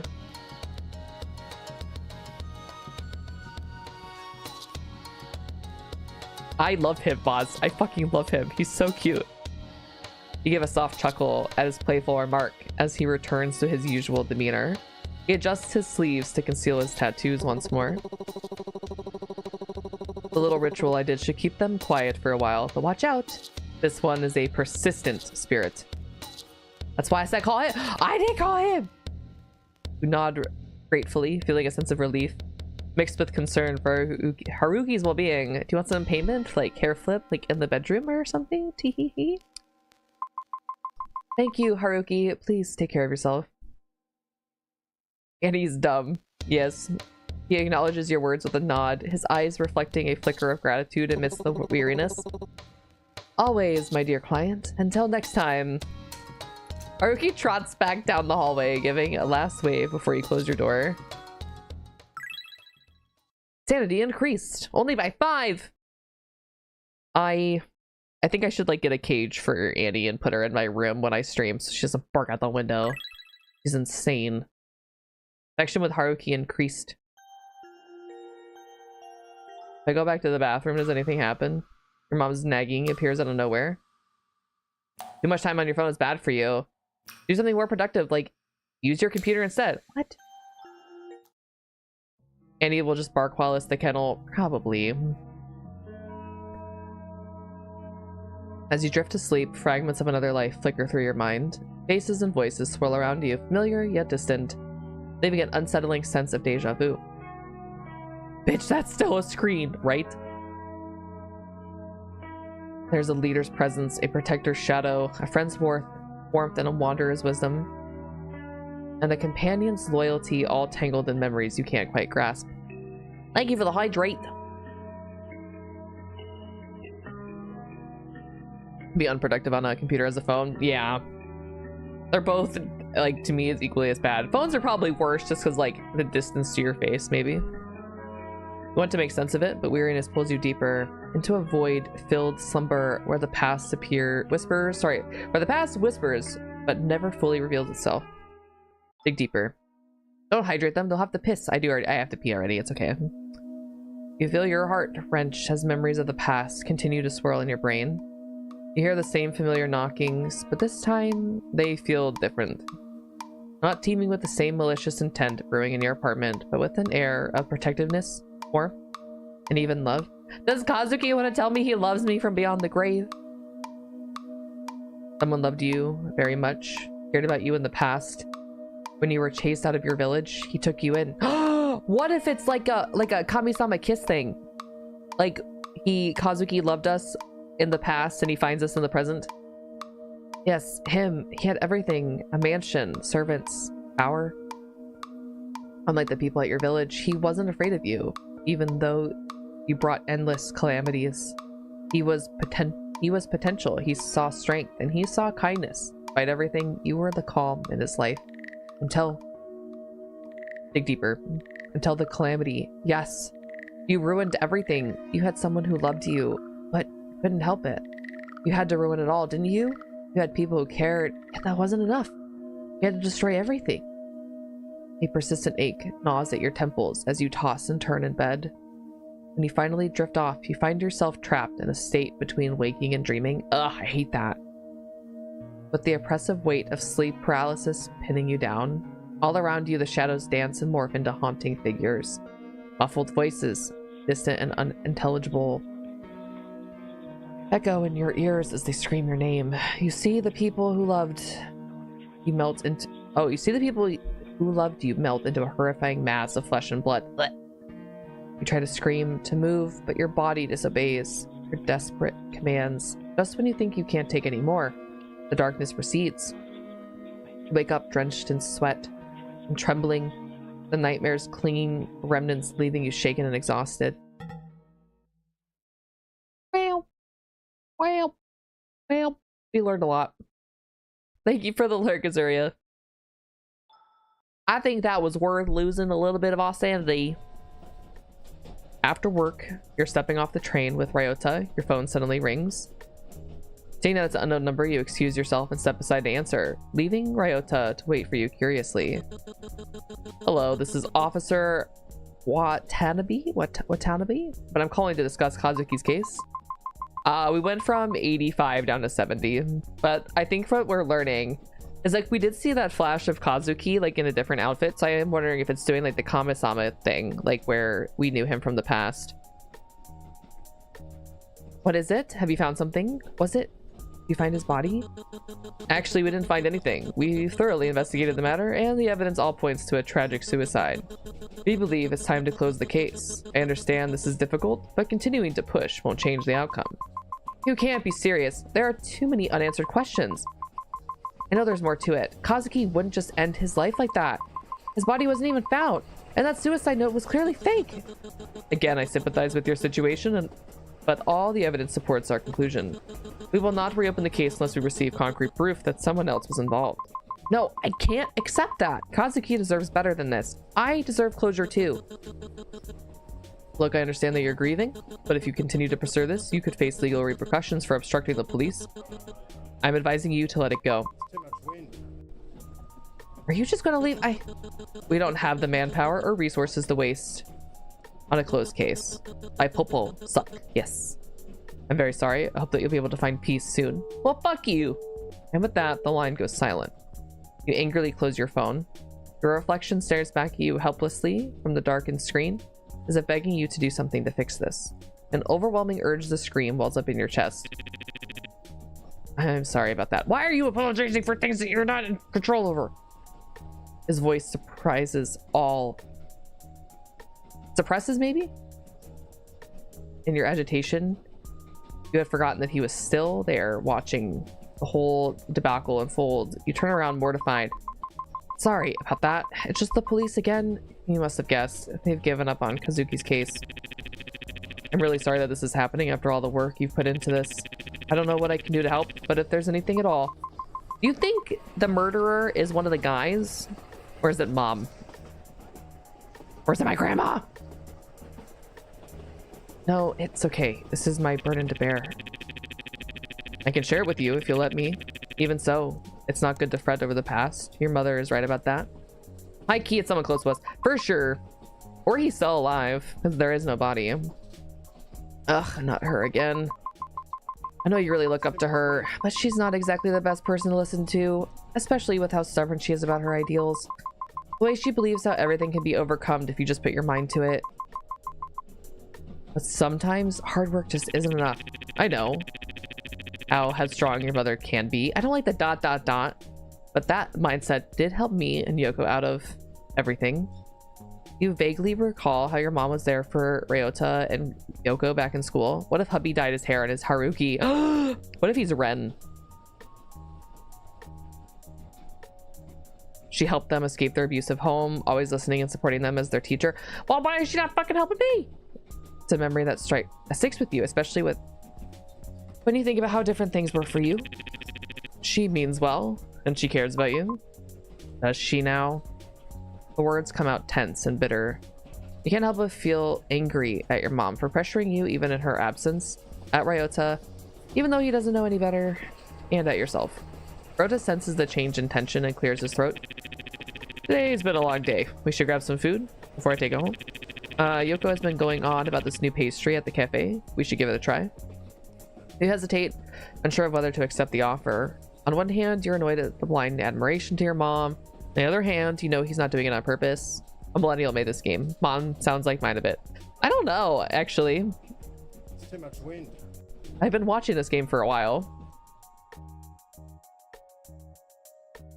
We'll accept. Alright, I'm a bit hungry, so let's go. Ryota smiles warmly at you, his concern momentarily fading. Alright, let's go. Even though I don't like you, it's okay. We leave the station and head towards the cafe. The surroundings around you dimming and re-illuminating as you step foot into the cafe. Oh, Ami-chan, are you here to see me? He gives me a weird vibe. He gives me a weird vibe. Vibe. Are you 12? You're always so sensitive, Ryo. Anyways, how can I help you guys? I'm actually here to call. What if it's her? Sorry, you're cute, Yoko, but I'm just here for a quick bite. Playing it cool, huh? Anyway, we've just gotten some new pastries that are to die for. What will it be? I don't even know what actually some of these are. Mont Blanc, eclair, I know that one. Chocolate crepe and a castella? I don't know. Won't be the first man Yoko has stabbed in the back. This is from another anime that I don't know. Let's go with chocolate crepe. Sounds great. I'll take that over there. Chocolate crepe. It's thin, golden, filled with gooey chocolate and a drizzle of syrup and whipped cream. And it's a dessert heaven. And what about you, Ryo? Just a coffee for me, thanks. Alright, cover right up. You two find a seat and relax. As you find a cozy corner to sit in, you can't help but notice the warmth in the cafe, a stark contrast to the cold conversation with the police officer. Ryota's attempt to lighten the mood doesn't go unnoticed, and you start to feel a bit of the day's stress melt away. Shortly, you see Yoko bringing over the pastries and coffee with a cheerful smile. Here you go. Enjoy. Thanks, Yoko. This looks delicious. Anytime, Ame-chan. Just remember, you're always welcome here. You take a bite of the pastry, and for a moment, everything feels a little bit better. Actually, I just needed to get out of the house for a bit. It's been a rough day. Work's been stressful, my mom's been on my case, and Kazuki. It's all just a lot, with everything that happened, especially last month. Abruptly, you realize that you're rambling about your troubles. You immediately clamp your hand over your mouth and look up at the siblings, hoping they haven't been too off put by your negativity. Oh, they are. That's okay, don't put too much pressure on yourself, okay? You're already doing a good job handling everything, especially with what's going on. I know what I said earlier about your mother's mindset, but it's also about your own strength. You're doing great. I don't know how I feel about you people. They're terrible friends, right? Fuck you! Thank you. You can always rely on us, you know? We're always cheering you on. Ryota nods in agreement. You feel supported. Despite everything, you are loved. Are you? You spend the rest of the night with them, talking about mundane things as you enjoy your dessert. Maybe you'll be alright. Not the long run, but just for tonight. Eventually the cafe closes and you part ways with Ryota and Yoko, feeling a bit lighter than before. Roam the streets! Action with Ryota increased. Action with Yoko increased. Maybe you can date Yoko. I'll have to probably, I'll play it again. Okay, wait, hold on. We don't have a lot of time. Oh, wait, we have to see Ren. Fuck. As you enter the sweet shop, to your surprise, Granny's cheerful greeting isn't the first thing that you hear when you go in. I don't know. Feel so sorry, Renjiro. Don't worry. I won't push you to... I cannot do it. I cannot do an old lady voice. I don't know how to do it. I won't push you to tell me, even though it's been so long. You'll be welcome here, no matter what happens. Thanks. I can't do it. I'm working on my voice acting, and it's not going well, clearly. But you've got to take care of yourself, okay? You've lost weight. Working too hard again, I bet. What? No way. I'm just trying to do more, you know? Haven't really proven anything yet. Not to myself, at least. I don't trust you. You look... Young man, what are you saying? You've already proven yourself many times. I can see that you're a good person. Really, I can't agree. Nonsense! You're a good little boy. I've always known that. Ren looks away, clearly embarrassed at being doted on by Granny. He coughs and stumbles on his words in his typical Ren fashion. What? I am not. Please, I'm 24. Step forward. You step forward and Granny notices you with a cheerful smile. Oh, Kiira, how long have you been standing there? Come on in. Ren turns around, the blush on his cheeks finally fading away as he narrows his eyes on you. What did you do? Did you make a clip? You take that back. You put that back. Oh, it's you again. Are you stalking me or something? You invited me here. Just stare at him creepily. Of course not. I am. What are you gonna do about it? I'll so call the cops, even if you're a girl. White the Karen, aren't you, Ren? Fitting with that haircut of yours. Oh. What the fuck? Granny interrupts cheerfully, cutting Ren off before his irritation spills further. Oh, is this your infamous neighbor, Renjiro? Infamous? What have you been talking about me? Ren rolls his eyes, crossing his arms with a huff. Yeah, you're a bit hard to ignore, especially with all the noise you make in your apartment. Ren waves dismissively at Granny before pointing at you. That's her, all right. The nuisance herself. You pout, jabbing a finger at him. Why is this giving, like, Raphael vibes, though? Oh, please, Ren. Like you're any better. I've heard you yelling in your apartment late at night. What? Did you bring a girl over or something? Ren's face flushes with embarrassment, his eyes widening in disbelief. What? A girl? No, that's ridiculous. I didn't. He bites his tongue, nearly revealing more than he should. Oh, what was that? You didn't what? Come on, spill it. Who's the mystery girl? Renjiro, I didn't realize you were inviting guests over. You know, you have to be careful with that sort of thing, dear. Ren's face goes from red to mortified. There wasn't anyone over. I was just streaming my games, okay? My teammates were terrible, so I had to motivate them. Raph's what a pouty bitch he is. Wait, you're a streamer, Ren? Ren stiffens, realizing he's letting something slip. No, that's not the point. Anyway, Granny, you really ought to be careful around her. She's always poking her nose into things. You never know what she might be up to. Excuse me, you're the one spilling all the secrets, and if anyone's suspicious, it should be you. What? Me? I am trustworthy. I've known Granny since I was a kid. She practically treats me like family. Granny chuckles softly, clearly amused by the whole exchange. Hi, my Ren. I've never heard you say something so sweet. You always kept to yourself so much. Ren stammers, embarrassed. I didn't mean it like that. You're twisting my words again. Did you just come here to make me look bad? Look at his little face. I didn't realize you had such a soft spot for anyone. Actually kind of sweet. Cute, even. Ren turns even redder, glaring, but unable to find a proper retort. I do not. Stop making it sound like that. You're the one being weird here. You smirk, clearly enjoying his flustered reaction. They have good chemistry, okay? They've got good chemistry. They're cute. You're making it too easy, Ren. Ren, still embarrassed, mutters Ren, still embarrassed, mutters under his breath as he crosses his arms. Haruki, I do like Haruki. I'm probably gonna do a Haruki run, and then I'll probably play this again and go after Ren. Whatever. Granny watches the exchange between the two of you, her eyes softening as she smiles warmly. I'm glad you have someone you get along with, Rondro. Now Granny doesn't have to worry so much about you. Ren's eyes widen, clearly taken aback by her words. He opens his mouth to respond, but fumbles. His face turns a shade redder as he struggles to find the right words. Don't worry, I'll take care of him. You flash Granny a reassuring smile, crossing your arms confidently. Don't worry, I'll take care of him. You throw a playful glance at Ren, clearly enjoying the situation.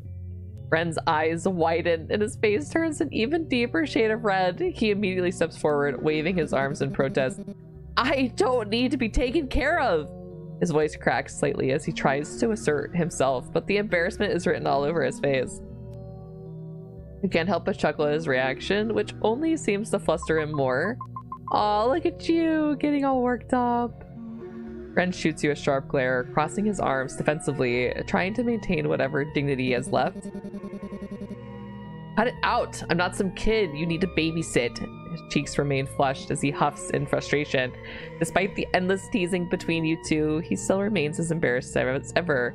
Or you can respond. He is so cute! He is so cute. Before you can respond, Granny lets out a sudden harsh cough, her frail form leaning heavily against the counter's edge. The sound startles you, and before you can move, Ren is already at her side, guiding her to the creaky wooden stool behind her. I want to keep him. You want me to date him? Oh no. He's very adorable. Granny, are you watching for your health? Remember what the doctor said about resting early?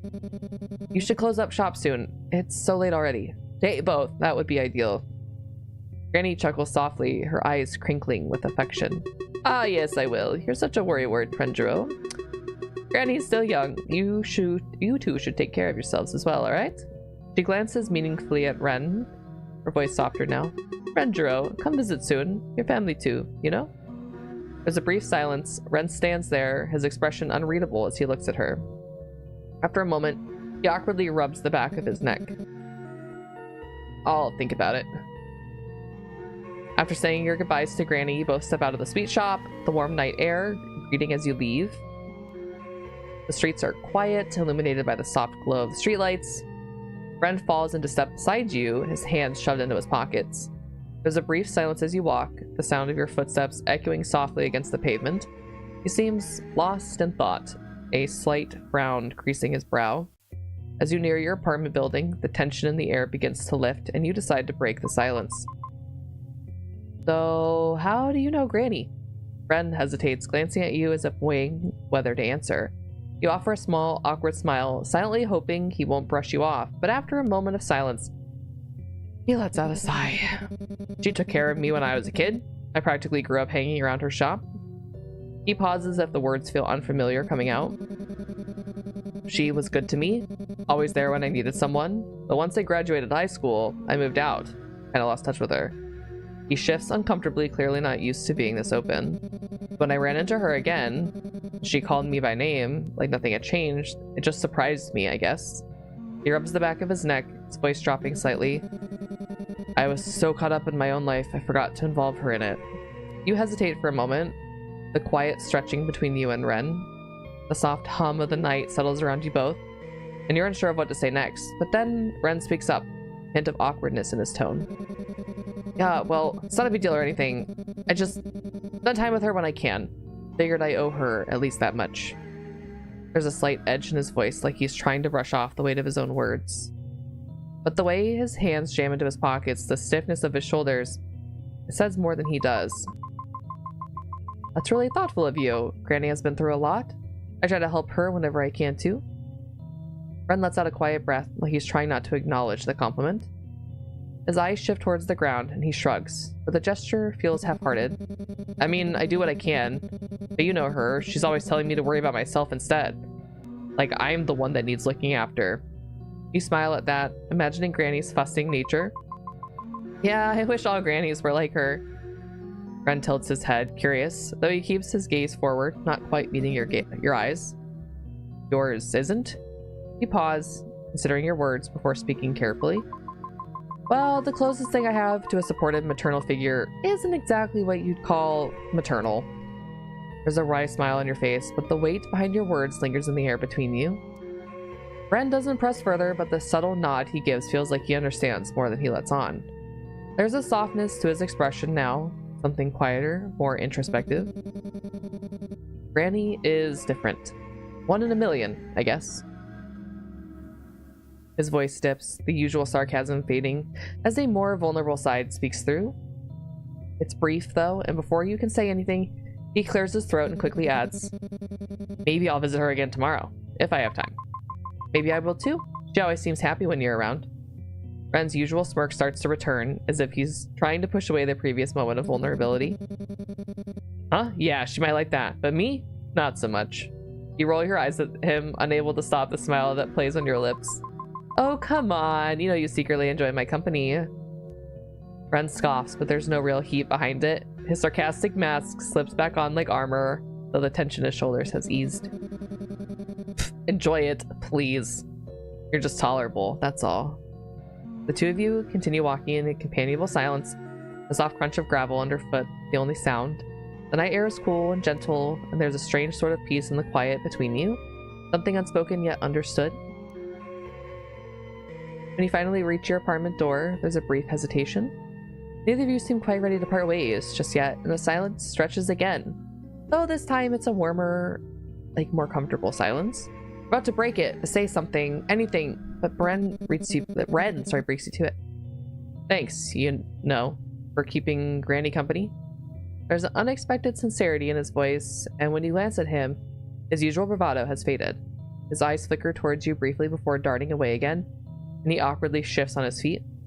A soft, genuine smile touches your lips. Of course, she's important to me too.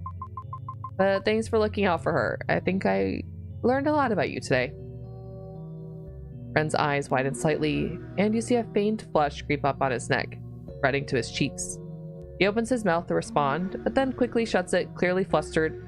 His gaze flicks away, and his voice comes out hurried and defensive. Well, forget all about it, okay? Before you can respond, Ren quickly spins on his heel, making a beeline for his apartment door. He fumbles with his keys for a second, then throws the door open with a little more force than necessary. It slams shut with a loud thud, rattling the wall between your apartments. You can't help but chuckle to yourself as you stand there for a moment longer, staring at the now closed door. There he goes again. There's something endearing about the way he tries and fails to hide his softer side. As you turn towards your own door, the small smile still lingers on your face, the night feeling just a little warmer than before. That was cute! Get incense, leave incense, do my bathroom routine, visit the police! Well, visit the popo! Another day of work. I hope tomorrow won't be as bad as today. Just as you're about to close the door, you feel a pressure on the other side. A foot wedges between the door and the frame. stopping you from shutting it completely. A tall cultist. Ah! Hello, miss. Not this again. Although reluctant, you don't have much of a choice but to reopen the door. I would fucking stab that foot with a knife. You trail off as you count a group of 4 men standing outside the apartment. They don't look particularly friendly. There's something unnerving about them. Apologize for the late visit. I believe your mother has mentioned that you've been experiencing spiritual issues. Shake your head. My mother? What are you talking about? I'm thinking about the wrong person. I'm not sure who. You might not have noticed it, but Hiroshi no Kami's influence has already touched your life in ways you don't understand. Meh, cultist, we understand that this must be overwhelming, but Hiroshi no Kami sees things in you that may not even realize. His guidance has already found its way into your life. Oh, wait! What if that's Kazuki? You try to shake the confusion out of your mind, but the mention of Hiroshi no Kami fills you with unease. He chose his followers carefully. Those who seek answers, those who are lost, those who are searching for something greater. And you, miss, have already begun your path without realizing it. Hiroshi no Kami offers peace, clarity, and understanding.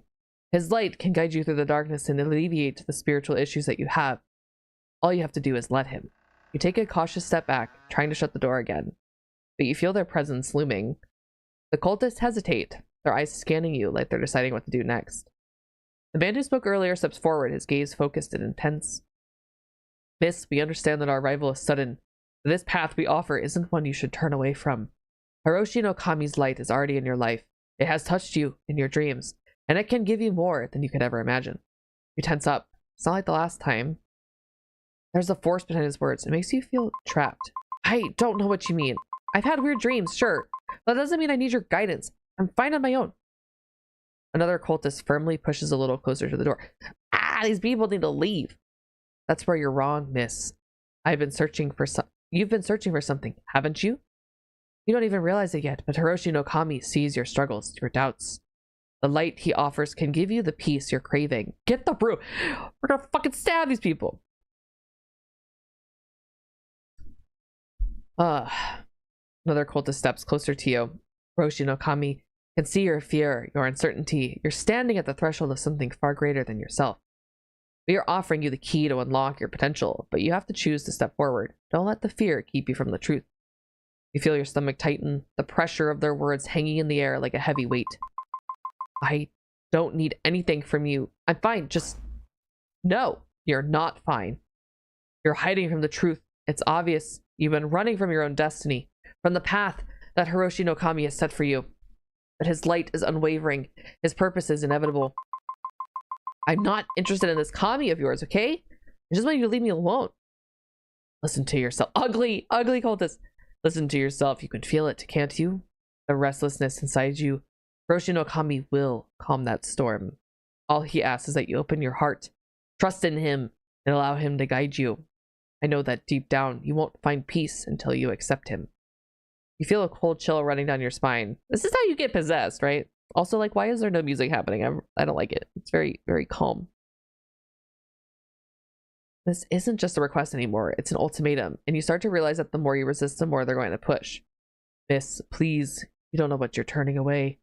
Hiroshi no Kami offers you everything you've ever wanted. Purpose, clarity, belonging. Can't you see? The truth is right in front of you. Stop fighting it. Let him in.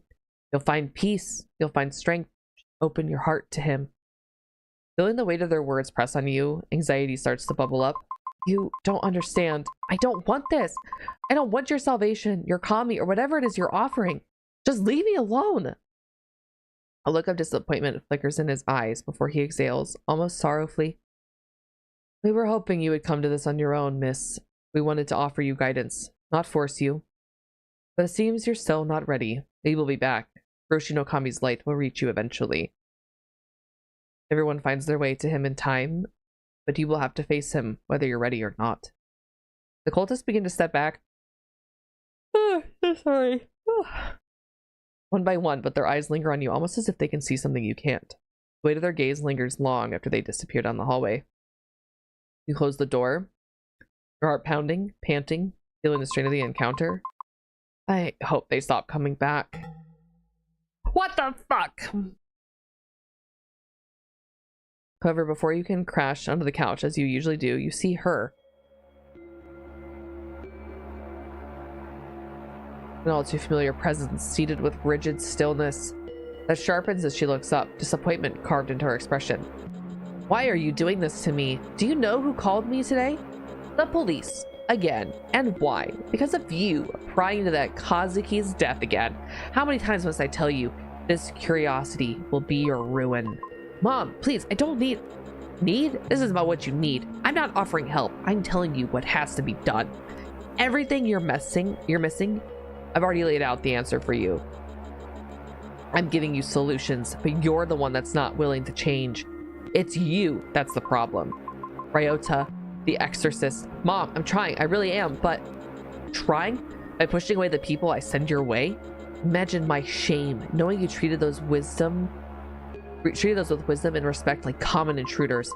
You were the one who sent those weird religious people to my house. Mom, they're complete strangers. Weird? Watch your tongue, girl. They've grasped truths you'll never understand, and you turn them away. You are unwilling to change. Mom, I don't need them. They can help you find peace if you let them. If you let me help you. Her gaze pierces through you, and then a calculated shift, her voice softens to a deceptive murmur that chills your skin, like the calm before a storm. Like, this is insane. Fucking insane. You wouldn't have to bear those burdens if you'd just listen. All I want is what's best for you. The room feels as if it's closing in, shrinking with every word that slips from her mouth. I don't trust her either, especially because her eyes are like covered. Her voice, relentless and insistent, sinking into you like a weight pressing from every side. It's too much for your sanity. Slowly slipping. No! My sanity! Your heart slowly pounding against the pressure building your chest. The constant urge for you to give in, to surrender, if only to quiet her voice. My precious sanity. I can't take this. I don't know what to do. Your mind reels, clouded by anxiety as her words echo around you. The pounding in your chest grows stronger, threatening to overtake your last bit of composure. And despite her visible displeasure, your mother keeps speaking, her voice a constant assault against your thoughts. You almost break down as your mother's words ring in the background. There you go again. Are you going to say something or just sit there? She waits, her gaze piercing, expecting you to respond. What are you trying to pull? Don't just stare blankly at me. Her face hardens, her gaze latching onto you. We should just kill Mother. Your grip falters, nearly slipping entirely when suddenly a soft voice, unfamiliar, echoes in your mind, cutting through the clamor. You don't have to do this alone. Your eyes glaze over to the phone in your hand. You don't have to deal with her ramblings alone. Yes, you can always get help. I'll have to call someone, but Ryota's nowhere nearby. Haruki, who knows where he is right now. Friend could be an option, but he's hardly the type to calm things down. If no one's going to get here right away, then I'll have to keep her distracted until they do. Who should I call? Oh man. Oh man. I don't like Ryota. He's such a kiss ass, but he probably would be good for this situation.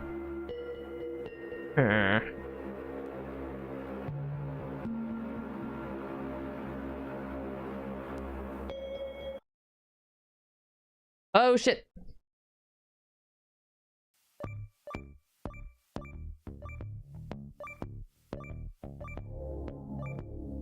Also, Voss, I know you probably have other things to do, so go have fun. Don't worry about hanging out with me. I appreciate it though.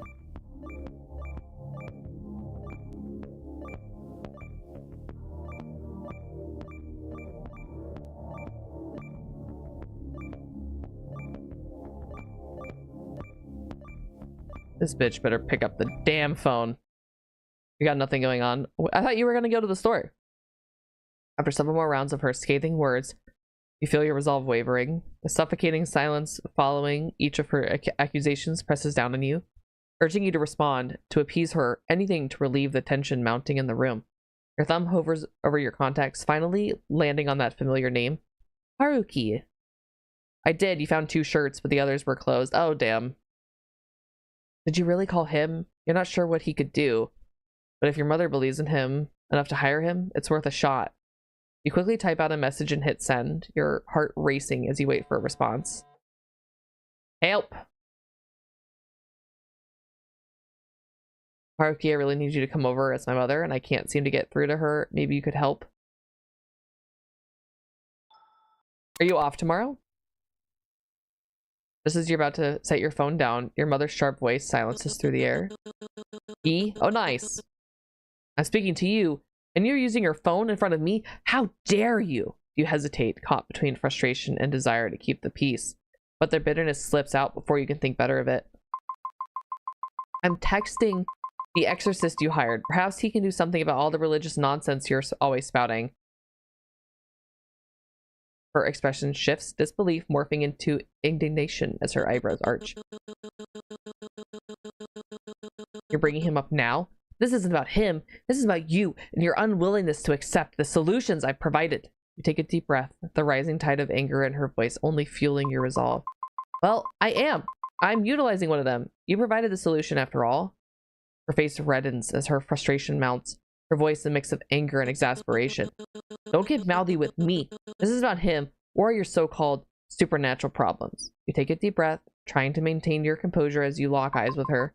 Mom, please, just hear him out. He might have some insight that could actually help us. You hired him for a reason, so let him do his job. Fine. You want to drag an outsider into this? So be it. But don't think for a second that this absolves you of your responsibilities. You're just a... God damn it. Feel a quick relief wash over you, but it's quickly overshadowed by the rising tension in the room. You return your attention to your phone just as Haruki's cheerful text appears. Absolutely, dear client. I will bring my expertise to the rescue. Even if my interpersonal skills are about as polished as a rusty doorknob, I promise I'll give it my all for you. Just hold on tight. I'll be there faster than you can say mommy issue.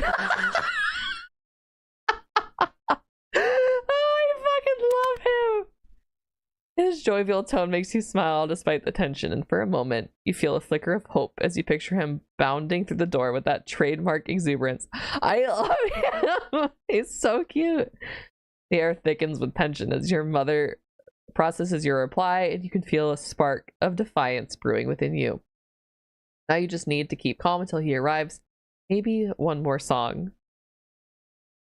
Now playing Keep Calm until Haruki arrives. Oh god.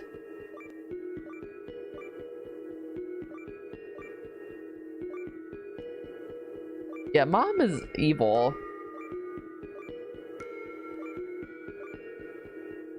This is a really good visual novel, though. I do really like it. It's very heavy in terms of like parental drama, but it's very good. Though it's a bit, I like it a lot. Manage to calm yourself down, your heart finally steadying. Your mom's words still rattle you, but you remain calm enough to hold your tongue. Each minute stretches, her harsh words chipping away at the last remnants of your patience. Just when you begin to doubt he'll show up, there's a knock at the door. Ta-da! The doorknob rattles. The doorknob seems to be rattling a bit. I can't open this, hold on. The doorknob slowly turns. Ta-da! It's me, Haruki. Ah, my apologies. I thought I'd be, well, glide right in. It seems the door has outsmarted me. Oh dear, the negative energy in here. I don't remember it being quite this intense last time. Finally, I hired you based on the recommendation of someone I hold in high regard, but your lack of results is starting to make me question your competence. Look at my daughter. She's as disobedient, as stubborn, and as hysterical as the day I first brought you here. Aren't you supposed to... Before she can launch a full-on tirade, Haruki raises a finger to close to his lips, shaking his head with a slight, knowing smile. His eyes are firm. Hold it together. To your surprise, she pauses, taken aback. She presses her lips together, clearly not used to being interrupted so directly. With respect, ma'am, your daughter isn't the problem here. Even if she were, my qualifications don't exactly include psychology degree. But I do happen to be well versed in all things spiritual, which is exactly why you hired me. He strengthens, his voice calm yet commanding. And I see it, there's a flow of negative energy re-entering this place. I applied a spiritual bandage of sorts, but you know, even the best bandage is only as strong as the adhesive it's given. Just get to the point already. What I mean is this: negative energy has a way of seeping back in. I can perform as many rituals as you like, but without proper support from the host, what I do won't have a lasting impact. Are you saying I'm not supporting my own daughter enough? That this is my doing?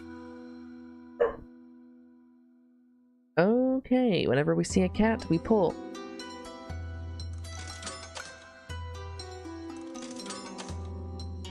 No! Oh, okay, it's fine, it's fine, it's fine. I know, this mom is a fucking insane. I think what he's trying to say is that, just a little bit of support or understanding, things can be a lot better. You managed to center yourself, holding on to the calm Haruki's presence brings. Okay, I concur. I think he was a great choice for this conversation. He's very nice. Your mother's words still sting, but you let them wash over you, keeping your expression steady. She huffs, watching you closely, clearly waiting for a reaction. Well, at least you seem capable of keeping your composure when someone else is around, because you're a massive cunt. Haruki picks up on the shift, flashing you an encouraging smile. He puts her in her place. Ryo would be such a kiss ass. I know, that's why I'm like never calling that man. Exactly, calm in the face of adversity. Nothing shows inner strength better than that. For a moment, your mother is taken aback, her brow knitting as she searches for something else to criticize. With just a bit more support, I think my work can do its magic, and we can all put this little episode behind us. He gives her a confident grin, and for a split second, you catch her falter. Can I please just make out with this guy, please? Can I just... Mwah, mwah, mwah. He's so cute. And what exactly do you suggest? I'll advise you to let us handle it, offering as much as you support... oh my god, he's brilliant! I advise you to let us handle it, offering as much support as you can, from afar, of course. What? You're saying I can't be involved at all? Not at all. I'm only suggesting that your involvement be non-physical, or perhaps almost non-emotional. You're welcome to stay informed, but I'd advise against inputting too much. It could interfere with the process. Your mother's expression hardens as she looks at him with sheer disbelief, ready to object. But Haruki's gaze sharpens, his voice dropping low and steady, so quietly that you almost miss it. The elders have vouched for me. Let me do my job. Fine, but don't think I'll just sit back in silence. This is my daughter, and I'll speak up if I need to. Serious glint in Haruki's eyes fades as he beams his usual grin. Absolutely! Your input is very, very important. You can see her bristle, her lips twitching, as if ready to argue, but she holds back. With one last glare, she snatches her purse and mutters bitterly, You'll regret this. Can we just literally cut her off? Never talk to her again! As she leaves, Haruki turns to you, tilting his head with an amused glint in his eyes. Well, I'd consider this a case closed. You sigh, shaking your head. She won't let this go so easily. No, she'll definitely come back. I think I gave her enough to consider. She'll probably hold back. At least a little. About that, what was all that talk of elders? Don't tell me you're part of some kind of religious sect too. He flashes you a playful, almost innocent look as he turns slightly away. Well, every mysterious and charming entity, such as myself, needs a secret backstory. You pause, feeling a flicker of curiosity along with a touch of wariness. There's so much about Haruki that remains a mystery, so many pieces you aren't sure you're ready to uncover. But before you can even form the words, he turns, sensing your unspoken question. I know it must be hard to trust me when there's so much I can't explain. Someday, I'll tell you everything. That's kind of hot. But for now, I just hope I've done enough for you to trust me a little. Please. His voice softens, and something unreadable flickers in his gaze. A depth he rarely lets slip. What if he is hubby? I don't think so. Just as you open your mouth to respond, he turns away, his shoulders drawing in slightly, as if shielding himself from whatever you might say. You recognize the gesture all too well. It's the same way you guard yourself, bracing against answers that might cut too close, holding your breath for what you might never say. In that shared unspoken moment, you wonder if he knows how much of himself he's revealed without a single word. And remember, you don't have to do this alone. I may not be the best at dealing with anything outside my spiritual duties, but for you, I'd try anything to make things easier. Are you saying that as someone my mother hired or as someone who cares? He gives you a sad, knowing smile, followed by his usual cheeky wink. There's a warmth behind it that feels different this time. Hopefully today's proof is enough. You'll never have to face this alone. Not if I can help it. He's so sweet! As he finishes, a soft chime from one of his trinkets echoes in the air. A gentle, lingering sound that cuts through the tension and leaves a calm in its wake. In that moment, something shifts. A quiet realization settling within you. Haruki is strange, loud, and showy. No doubt about that. But he's also kind, and in his kindness you sense a hidden fear, a vulnerability he tries so hard to mask. Perhaps in his way, you hadn't noticed before. You and Haruki are more alike than you realize. I'd say the same to you. I only wish I could help you too. Haruki pauses, clearly caught off guard by your warmth. A small smile curves his lips before he slips back into his usual playful charm. Ah, my dear client, your very presence is a soothing oasis in the desert of my life. Shut up!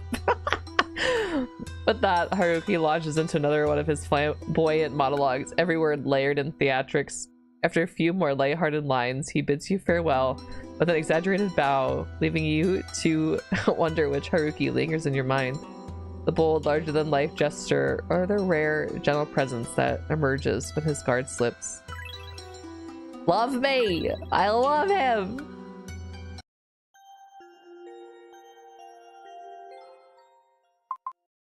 Kazuki, the air around the shrine feels oddly... Work was tiring. Oh, sorry, I missed it. My phone. That should be our man. It definitely is the vibe. He's... The air around the shrine feels oddly and then just goes ... So, okay, I don't know. I love him. He is so freaking cute. That conversation is hysterical. Work was hiring today. I'm sorry, Kazuki, but I'll do what I can. There, all cleaned up. Perhaps some incense from the temple would help you feel better, but I'll have to get it for you next time, okay, Kazuki? I really wish I could, but it's late.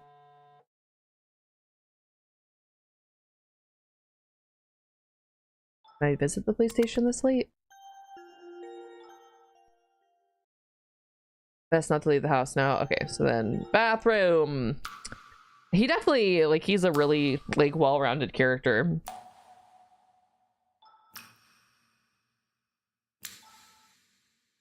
Hard. I like him a lot. Oh god, chat. Oh, this is bad.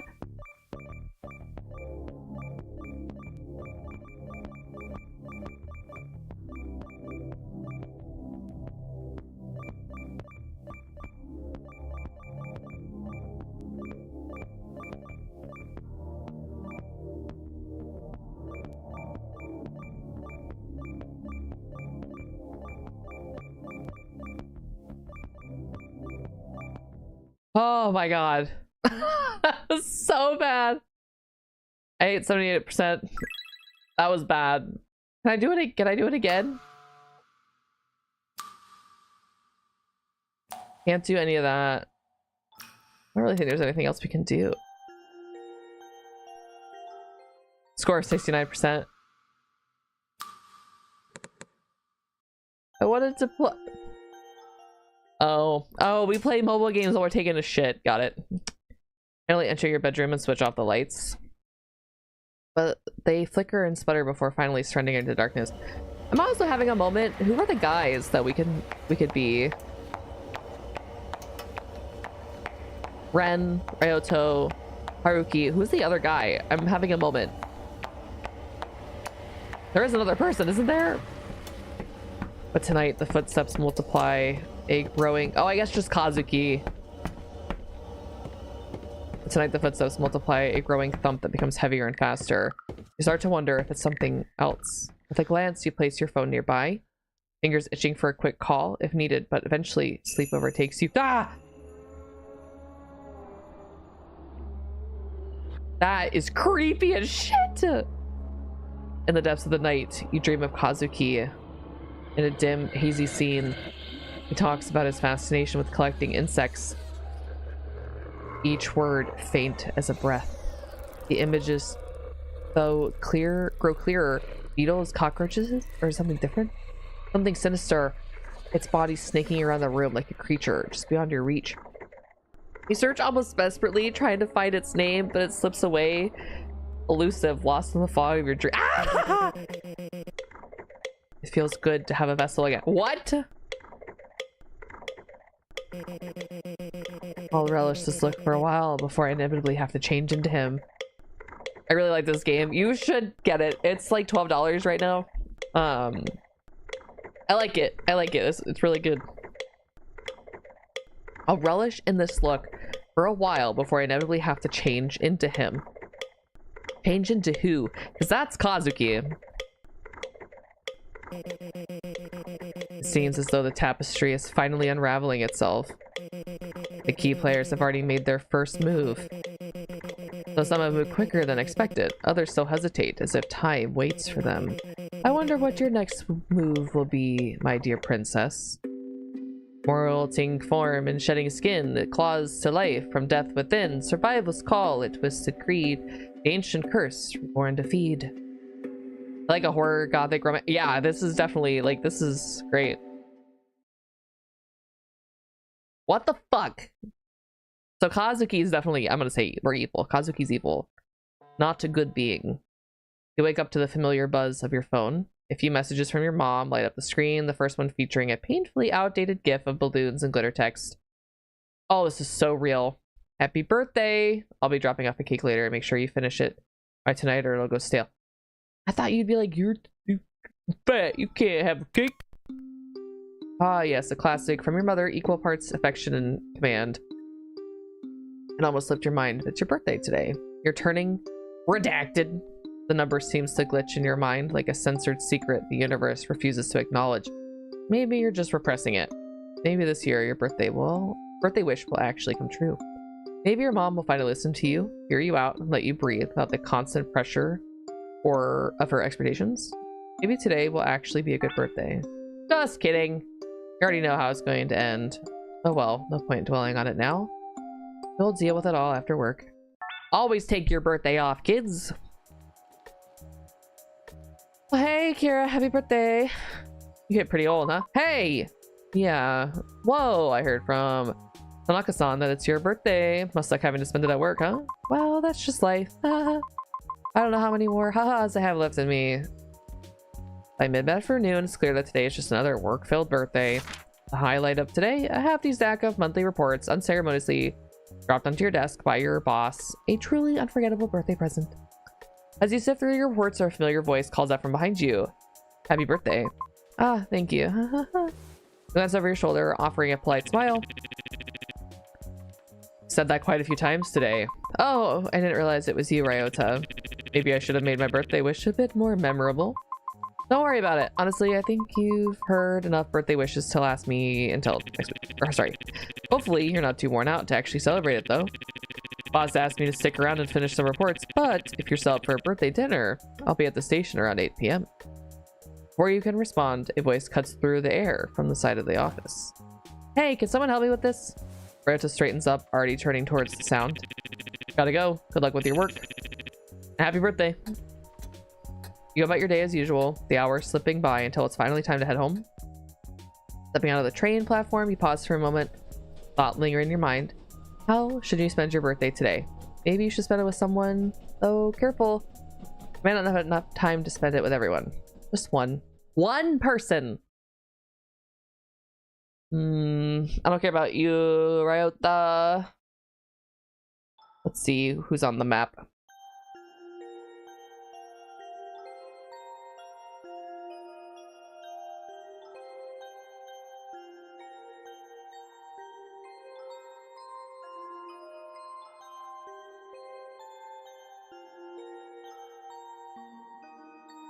Time to visit our man for no reason.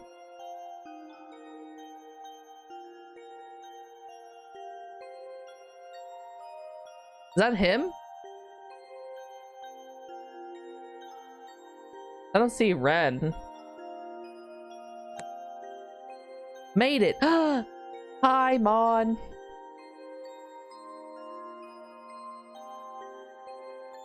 How's your day?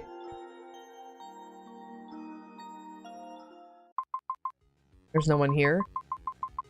Maybe because Haruki's across the street. I should go talk to him.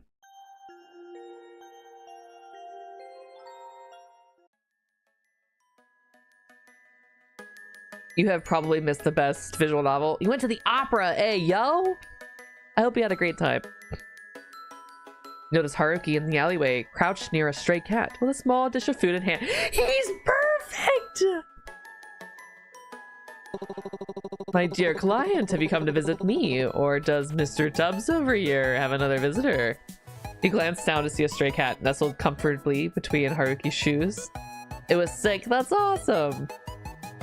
I always forgot Mod is cultured and too good for us. No! Haruki is crouched beside him, carefully placing a small dish of food within the cat's reach. Have you read Don't Let the Forest In and Hazelthorn? I have not, but I know which ones you're talking about. At least Don't Let the Forest In. Did you like those? They're by C.G. Drews. It was a birthday present. Nice. If you're allowed to say which opera it was, please do share. Are you acquainted with this guy? Seems like he's got a lot of fans. Miyabi glances at you briefly, then turns away with a flick of his tail, letting out a soft hiss of annoyance as you approach. What the fuck? Ah, ignore him. He's a meanie, but deep down, I think he secretly likes people. Maybe. Haruki shrugs with a grin, scratching behind Miyabi's ears, unfazed by the cat's attitude. Did you just name him Mr. Tubbs? He's cute and round. Plus, he's got that distinguished air to him. Addressing him without a title seems a bit rude. He's not that fat, though, to be called Tubby. That's why it's not Tubby, but Tubbs. See, I didn't finish the sentence. Like how he doesn't finish his food, because he's not fat.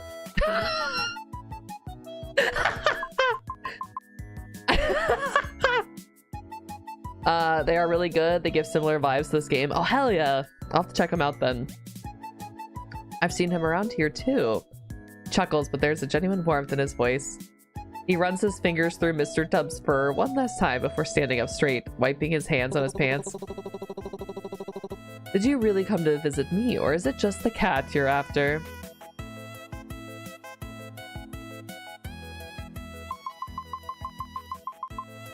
Of course, if not, why else would I have appeared before you? Maybe you're here for Mr. Tubbs, huh? Well, Mr. Tubbs is a pleasant surprise, but I really did come to find you, Haruki.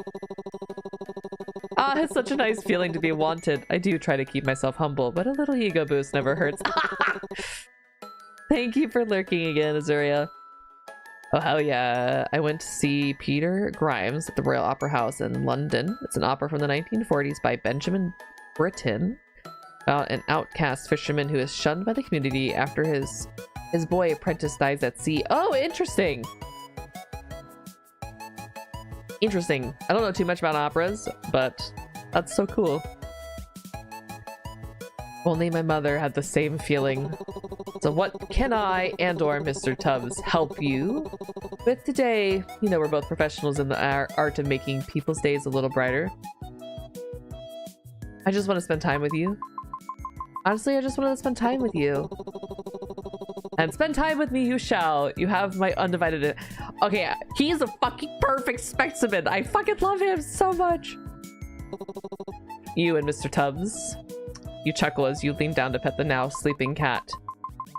Looks like he's had his fill and decided to nap was in order. To live the life of a cat. No bills, no responsibilities, just endless naps and meals graciously provided by strangers. What a dream. One of your favorite ones, but it's the first time I've actually ever seen it live. Hence B-Day present. Hell yeah! Did you get any good food while you were out? So let's say tomorrow you wake up as a cat. What would you do first? Well, first I double checked that all my bills were paid and my appliances were off because even as a cat, I am a responsible one. Then I'd come and find you so you could take care of me for the rest of my perfect little life. After all, who else would spoil me as much as you? Oh, so now I'm on the hook for cat Haruki. It sounds like a lot of work. What if I decide to make you earn your keep? Earn my keep? Cruel and unusual punishment. What kind of caretaker makes their beloved cat work? But seriously, I'm glad you wanted to spend time with me.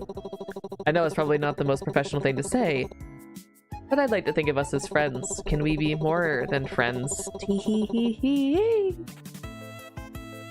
I know I'm just your quirky exorcist and all, but it's nice having someone like you around. Haruki, you're definitely a friend. A strange one, but a friend nonetheless. I'll take it. And well, thank you for being so kind to me. You didn't have to, but you are. And I really appreciate it. Haruki rummages through his bag, his expression unusually sheepish. Finally, he pulls out a small 𝗪𝗦𝗦𝗛𝗟𝗏 keychain and holds it out to you. Here, I meant to give this to you earlier, but I guess I didn't have the guts. It's nothing fancy, just something I thought you'd like. You take the keychain, eyes lighting up as you turn it over with your hands. Oh wow! How did you know? I really like this little guy. I've seen him hanging on your phone. Thought you might want to back up, you know, in case anything happens to the original. Although I probably shouldn't tell you about the 8-year-old I had to outmaneuver to get it. You didn't. I had to. Amazing what the power of being young and blissfully shameless can do for a kid. Like they don't even have that lifetime of second guessing yet. No crippling fear of being judged. Just pure unfiltered keychain ambition. So what you're saying is you outplayed a literal child. Absolutely! And I have zero regrets. My persistence paid off, didn't it? This is so Raphael coded. You had a breakfast wrap at the cafe of British Film Institute, went to the Japan Center in London and got an onigiri and a melon soda, then went to a brasserie chain called Cote and had a vegan burger. Oh my god, take me with you. I found a very cool spiritualism, occultism, paganism similar bookshop in London. What? That's like my dream day. What the fuck? I am so jealous. I'm glad you had a great day. Absolutely, and I have zero regrets. My persistence paid off, didn't it? Well then, thank you for your bravery, Haruki. It's perfect. Just doing my part for the greater good, but don't let that kid see you with it or they might come for revenge. Right. I really don't want to get beat up, especially by a kid. But the bookstore in the book chat. Yes! I want to visit someday. Thank you, Haruki, for thinking about me. Alright, now don't get all mushy on me. Mr. Tubbs might get jealous. Plus, this also doubles as a birthday present. How did you know? I don't think I forgot. Happy birthday, Kiira. You didn't expect anyone to remember your birthday, much less someone as carefree as Haruki. Wait, how did you know it was my birthday? Ah, my dear client, you underestimate the great powers of an exorcist extraordinaire. It'd be utterly shameful if I didn't know the finer details of your life. Like the stars revealing their secrets, the winds whispering your truths. You found it on Rhine. I found it on Rhine. Anywho, allow me to formally invite the birthday girl to a celebratory feast of the finest takoyaki in town. Sure, it's no 5-star Michelin dining experience, but hey, it's warm, it's tasty, and it's nearby. Alright, but I assume this means it's your treat? Naturally, consider this a gold standard of a 5-star customer service. You won't be disappointed. The two of you stroll to the nearby food stall, the scent of sizzling takoyaki wafting through the air. Look at him, look at him, look at him, look at him, look at him, he's so cute. As you sit together, Haruki's lighthearted banter fills the conversation. His jokes and animated storytelling drawing out laughter you haven't realized you needed. He is literally, yeah, he's perfect! The warmth of the food and his company melts away the weight of your worries, if only for a little while. That is our man. It's our man. Smash. When it's time to leave, Haruki flashes you a grin, his expression softer this time. Thanks for letting me steal a bit of your birthday. I hope it's one to remember. Affection with Haruki increased. Love me, damn it! Cat's at the same spot again, but this time he seems friendlier. Pet the cat. Meow meow! Cap seems satisfied with your pets. Hell yeah. We can pet the cat. I bought an anthology of writings by Aleister Crowley, who was a major occultist in the 20th century, so let y'all know if I convert to Thelema or gain intelligence. Okay, sure. Sure, I wish you all the luck with your new knowledge. Knowledge. Back in my day, I read a book a day.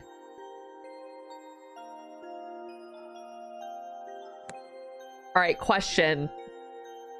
Should we completely just start ignoring the shrine?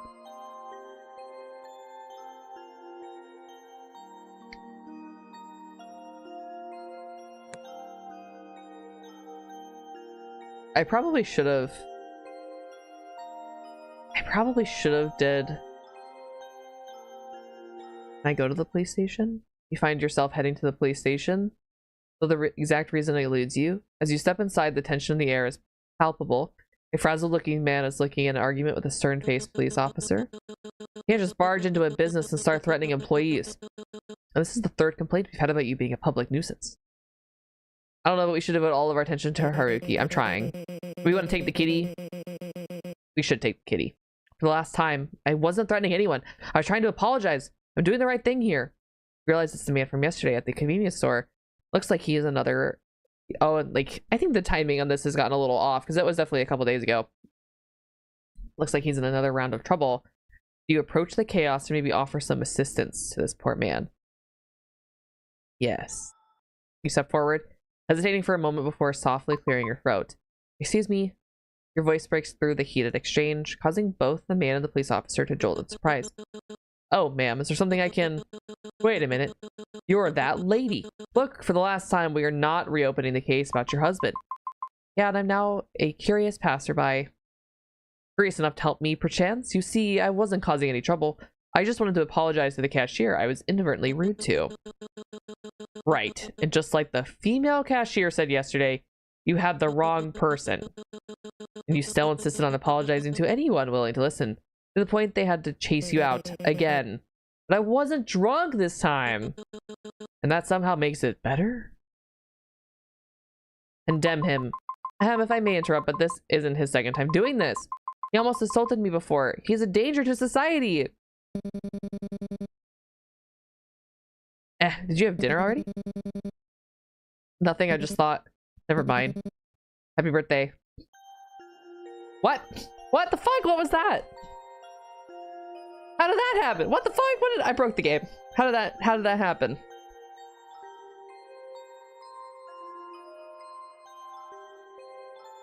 Can I go to the temple? You head to the temple, and as you look around, you notice a monk tending to the shrine office. Excuse me, have you seen Haruki around? If he's not in his office, he's probably wandering around town, trying to drum up business. Maybe he's in the alley, fooling around with that damn cat. You shouldn't meddle with him too much. Why, other than the obvious reasons? Because once he latches onto you, he doesn't let go. His persistence is relentless. Damn, I didn't, like, I don't know how that happened, because, like, literally, he's not on the map. So I don't know how that, like, that sort of came up to, I don't know. Maybe I was supposed to go somewhere else, but... Oh, look, I know you and he share a bond of some kind. You seem like a kind soul, but there's a shadow that follows him. I've seen what happens to those who stay too close. Nothing good ever comes of it. I trust him. Trust? That's not given lightly. He must have done something remarkable to earn yours. Though I can't help but question both what he did and your judgment. Listen! He's a good person, I can tell. Good people often mean well, I'll admit that. But even the best intentions can lead to disastrous outcomes. You can't ignore that possibility. Regardless of what you think, I still trust him. It seems no words of mine will sway you. Very well, just be careful, miss. The world is rarely kind to those who trust so easily. Please take care of yourself. Better get Kazuki's incense while I'm here. Action! Yes! Really late, better head home before mom gives me a mouthful. Like, that almost looked like... Because Ren was not on the... Ren was not on Yeah, I guess it's just time to go home. Good. I'm lost. Everyone ignore me. I don't know where I'm at.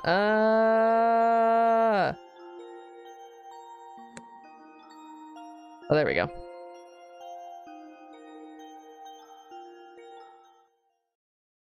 You knock on the door, but you're only met back with silence. Damn. Damn. All right.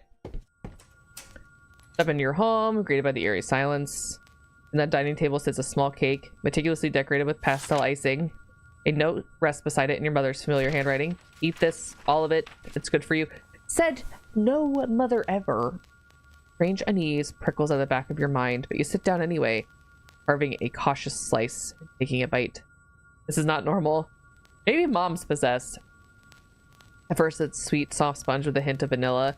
Then something foreign grates against your tongue. You pause, your stomach tightening as you pull the bite from your mouth, revealing long strands of hair. Ew! Ew! Ew! Ew! What the hell?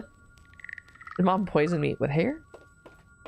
You run to the sink, spitting it out, gagging, as if your body's already decided to reject more. A sudden heave forces you into the sink. Ew! Ew! Ew! Ew! Ew! You continue to vomit, various substances escaping. Your lunch from today, spit, stomach acid, and more hair. You clutch the edge of the sink, trembling as more hair spills from your mouth. Ew! Ew! This is so gross! Clinging to your lips like something alive. The tang of stomach acid burns your throat, but what follows sends cold terror coursing through your veins. Chunks of meat, raw and glistening, hit the sink like wet, sickening splats. Oh my god! You try to catch your breath, another wave overtakes you. Your body convulses, bringing up more and more hair, bits of undigested food, and then teeth. Oh my god, I'm actually getting nauseous. Oh my god, that's so gross. Jagged yellow teeth rattling against the porcelain basin. This isn't real. This isn't real. Maybe you're hallucinating again. You think maybe this isn't real. This might be real, but the sensation, the heaving, the burning bile, the slick muck sliding from your mouth, it's too vivid. The grotesque parade of horrors continue spilling from you like cursed fountain. Each retch leaves you weaker, yet the torrent doesn't abate. Stop! Amid the hair and bile, an unidentifiable chunk, something small and malformed shifts. It's pink and slimy. It's like a ball of meat, alive. It expands and deflates ever so slightly, almost like it's breathing. You notice some of the chunks were teeth and what seems like an eye staring back at you. You can't seem to form the words to even begin to describe the horror that you produce from the depths of your throat. What? Grabbing the faucet, you turn it on full blast, desperate to erase the nightmare. Water gushes down, carrying clumps of the gunk with it, but the sink quickly clogs. The fetid water pools around the mess, rising in defiance of your efforts. Frustration boils over. You seize the nearest object, a hairbrush, and jam it into the drain, jabbing furiously. The bristles bend and snap as you shove harder, muttering through gritted teeth and then shouting, "Ivan! Hello. How are you? Thank you for the Richards." Like that meatball quirk guy from MHA. Oh my god. Go down already! Each shove is punctuated by your screams, your voice hoarse and cracking. The sink gurgles as bits of gunk slowly spiral downward, disappearing into the pipes. Insert polite Richards. Hey Tabby! How's it going, dude? How are you both? Finally, the water drains, leaving the basin empty except for the lingering streak. Is that like a hand? Do you guys see that? Lingering streaks of slime. You stand there, panting, your knuckles white as you grip the edge of the counter. The silence that follows is deafening, broken only by your ragged breathing. And then you hear it, faint but unmistakable. A soft, pitiful cry. You stumble back from the sink, your legs shaking uncontrollably, and you collapse onto the floor. Hot tears stream down your face as you gasp for breath, the sound of your own ragged sobs filling the suffocating silence of the kitchen. I didn't mean for this to happen. Please forgive me. You clasp your hands together, so tight until the knuckles turn white, and you pray fervently to anyone or anything that will listen to your cries. Oh my. Please forgive me, Kazuki. I'm trying, I swear. Trying. I'm trying. I'll find out who did this to you. I'll make them pay. Just please don't hate me.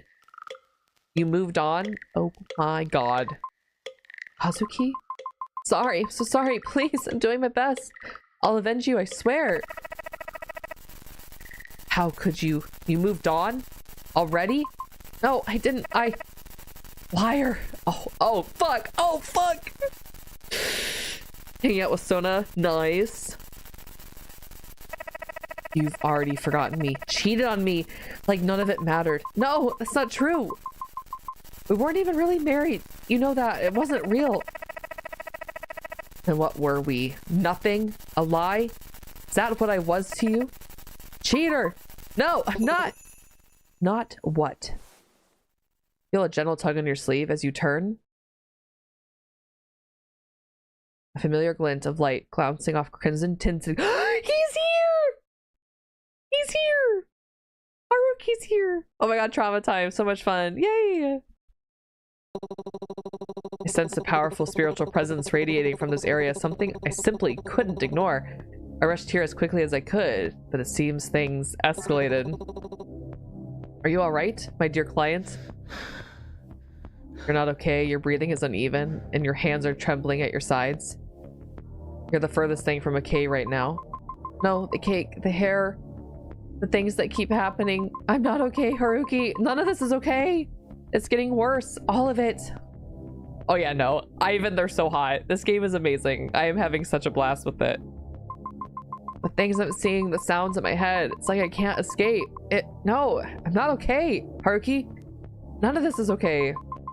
It's getting worse, all of it. The things I'm seeing, the sounds in my head. It's like I can't escape it. Haruki steps closer, concern etched in his face. Maybe this is my fault. Maybe I did something to deserve all of this. The noise starts creeping in, louder and louder, like static crackling through your thoughts. You clutch your head, trying to push it out. It only gets worse. I can't take this anymore. Before the panic overtakes you completely, Haruki grabs you firmly by the shoulders. His voice cuts through the storm in your mind, steady and grounding. Hey, it's okay. It's gonna be okay. Not your fault, alright? None of this has ever been your fault. You're trying. You're doing everything you can. How could you play this game again and like not go with Haruki? Like how could you not? He's perfect. For a moment his words give you a pause, but then the frustration boils over, sharp and hot. Everyone keeps saying that it's not my fault, and I'm doing my best, but bad things keep happening, Haruki, over and over again. What's the point? What's the point of trying when nothing ever gets better? You asked me before why my arms are littered with spiritual talismans. Well, each one of them wards off a spirit from a botched exorcism. After my first failure, I thought, I'll grow. I'll get better. But then I messed up so badly that I can't even think about it without feeling some guilt all over again. His gaze meets yours, and you notice something in his eyes, a flicker of understanding that feels achingly familiar. And the worst part? The bad things didn't stop after that. They kept coming. They keep coming. There are days I feel useless, like nothing I do will ever make up for what I couldn't fix back then. But even if one small thing I do now can help, if it can make someone's day just a little brighter or ease their pain, even for a moment, then it's worth it. And I hope you can feel the same way someday, because no matter how dark it gets, the fact that you're still here, still fighting.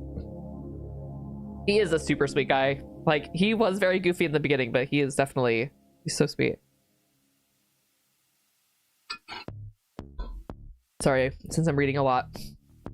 Need more water. His words hang in the air, heavy but grounding, and for the first time in a while, the noise in your head begins to quiet. His gaze flickers over you, taking in the chaos around you with sharp intensity. After a brief pause, he reaches out, taking your hand gently in his, turning it over. He holds it before him, his eyes narrowing as he studies your palm with a quiet focus. Wait. We have that like weird cut on our hand too. You haven't pissed yet. I know I haven't. This is too intense. I like this game a lot. Oh, look, it's our friend, Sweetie Pie McCutie-Bear. This is Sweetie Pie McCutie-Bear. Isn't he adorable? I'm late again. I'm sorry, I tried to hold it back. I might need more time, but I wanted to keep you out of this, but given how close we are and the trust you placed in me, I can't keep this from you anymore. I think you know deep down whatever's haunting you isn't Kazuki. No, this is all my fault. Kazuki, he's angry that I'm not doing anything about his death, just living my life while he's dead. It's not fair. Do you really believe that? Do you think Kazuki would have carried that much hatred in his heart to hurt you like this? His words force you to confront the truth you've buried beneath layers of grief and guilt. Slowly, fragments of memory resurface. You finally stop shaking. You were so wrapped up in everything, all the bad memories that surrounded his death and the memory that he had become, that you'd forgotten the person he was. Kind, caring, sweet, a friend. And you missed him dearly. He was kind, but he was ambitious. Before his death, he worked a lot, late into the night even. He always said he was so close to his next big hit. I just wish he would have told me before he was... Some people aren't very good at asking for help. I should know. I'm sorry. I thought the less you knew, the better. I didn't want to make things harder for you.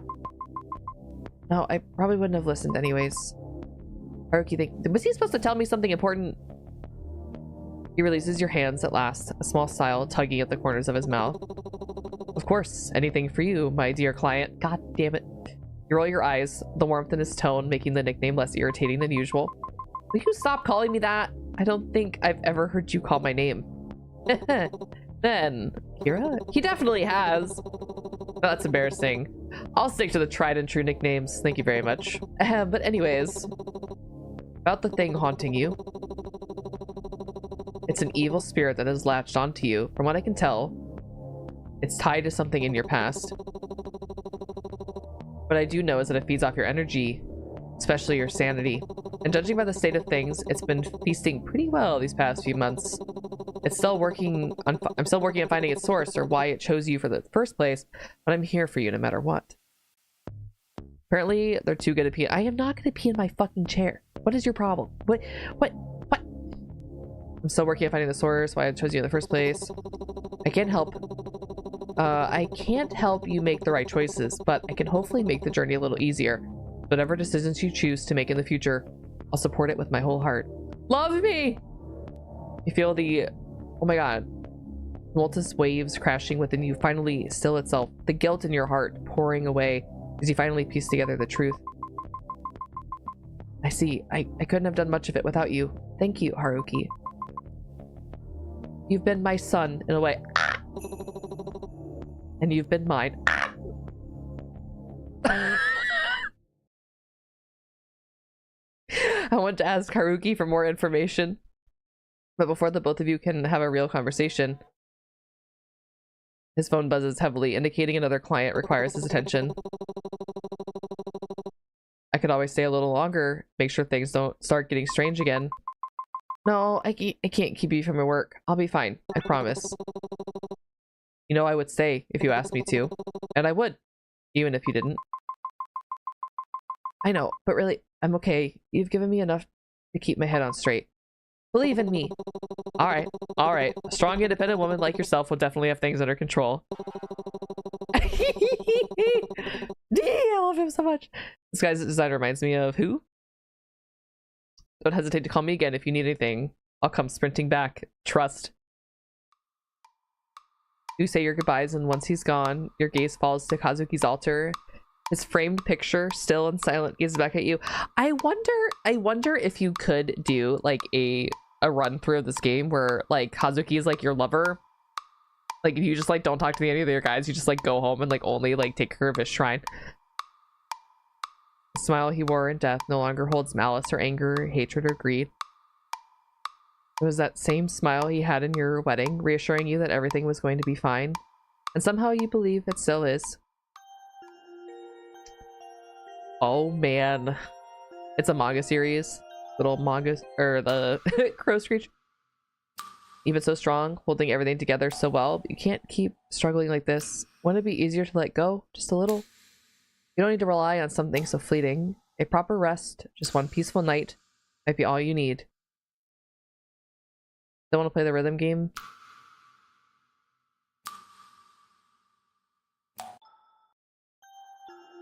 Go to bed. Your phone buzzes with a notification. It's from Mom. I'm busy with important matters. I won't be there for you for a while. Take care of yourself. You stare at the screen. Sigh escaping your lips as relief floods in. What the? Good for me, I guess. Maybe I'll get some peace without her breathing down my neck. Something feels off. The phrasing is strange, almost like she's choosing her words carefully. There's no condescension or nagging. Just silence after the message. Maybe someone killed my mom! Yay! Maybe I should stare at the message thread, your thumb hovering over the keyboard. Simple all you write forms in your mind, but something stops you. Memories of her constant control, her overbearing presence flash through your mind. No, she doesn't need that from me. Not after everything. Instead you type out a single word. Okay. You hit send, lock your phone, tossing it aside. For once the silence feels like it's yours to control. I think probably, like, funny thing about curses, they have a way of sticking around, don't they?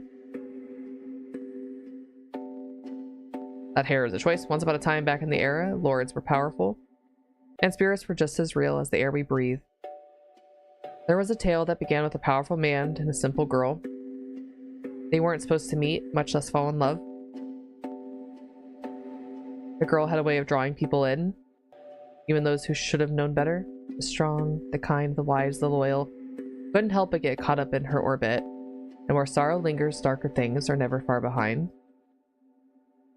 Drawn not by her, but the quiet ache clinging to the ones around her.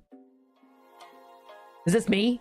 Despite everything, she had to protect them, so she made a sacrifice. Ah! The sacrifices like that come with a price.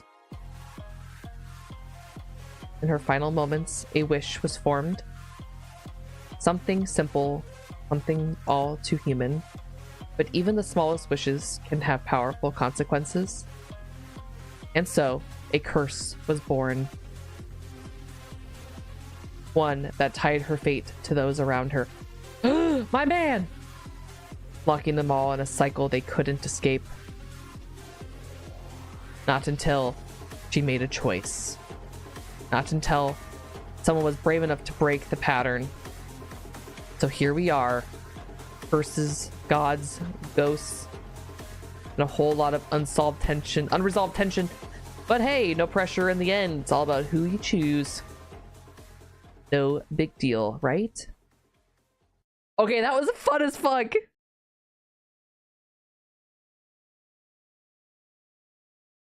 Like a little TV show.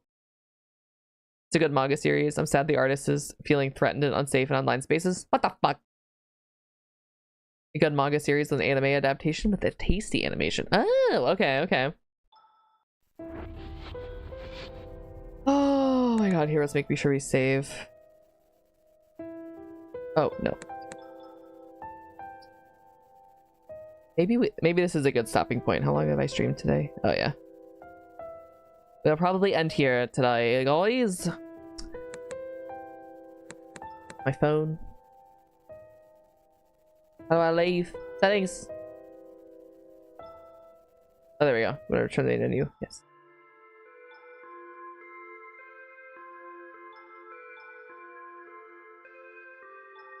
Ah, look at him!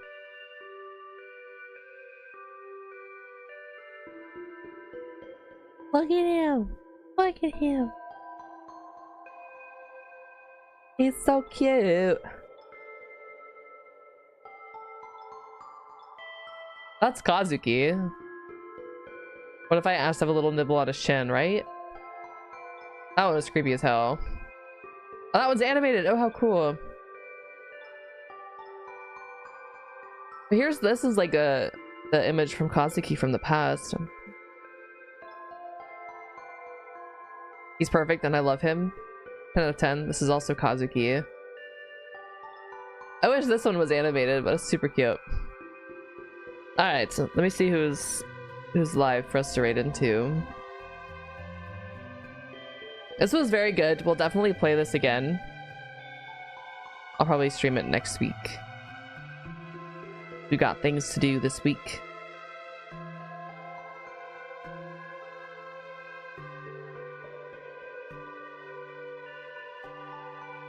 Revy code, new friend. New friend. Well, not like new friend, like new friend for stream, I suppose, that we've not rated before. Woo! Woo indeed. Let me get over to the ending screen. I like new friends. Thank you guys for hanging out. I had a blast. Very fun game. 10 out of 10. We're gonna rate into someone who's playing a cozy game, which actually is on my list. I want to get it. Maybe. Oh, I know. They're gonna be playing it. They're in their just starting phase. Yay! I'll start the raid. I'll be back on Wednesday. We're gonna be playing Wooba, the good old the Woobas.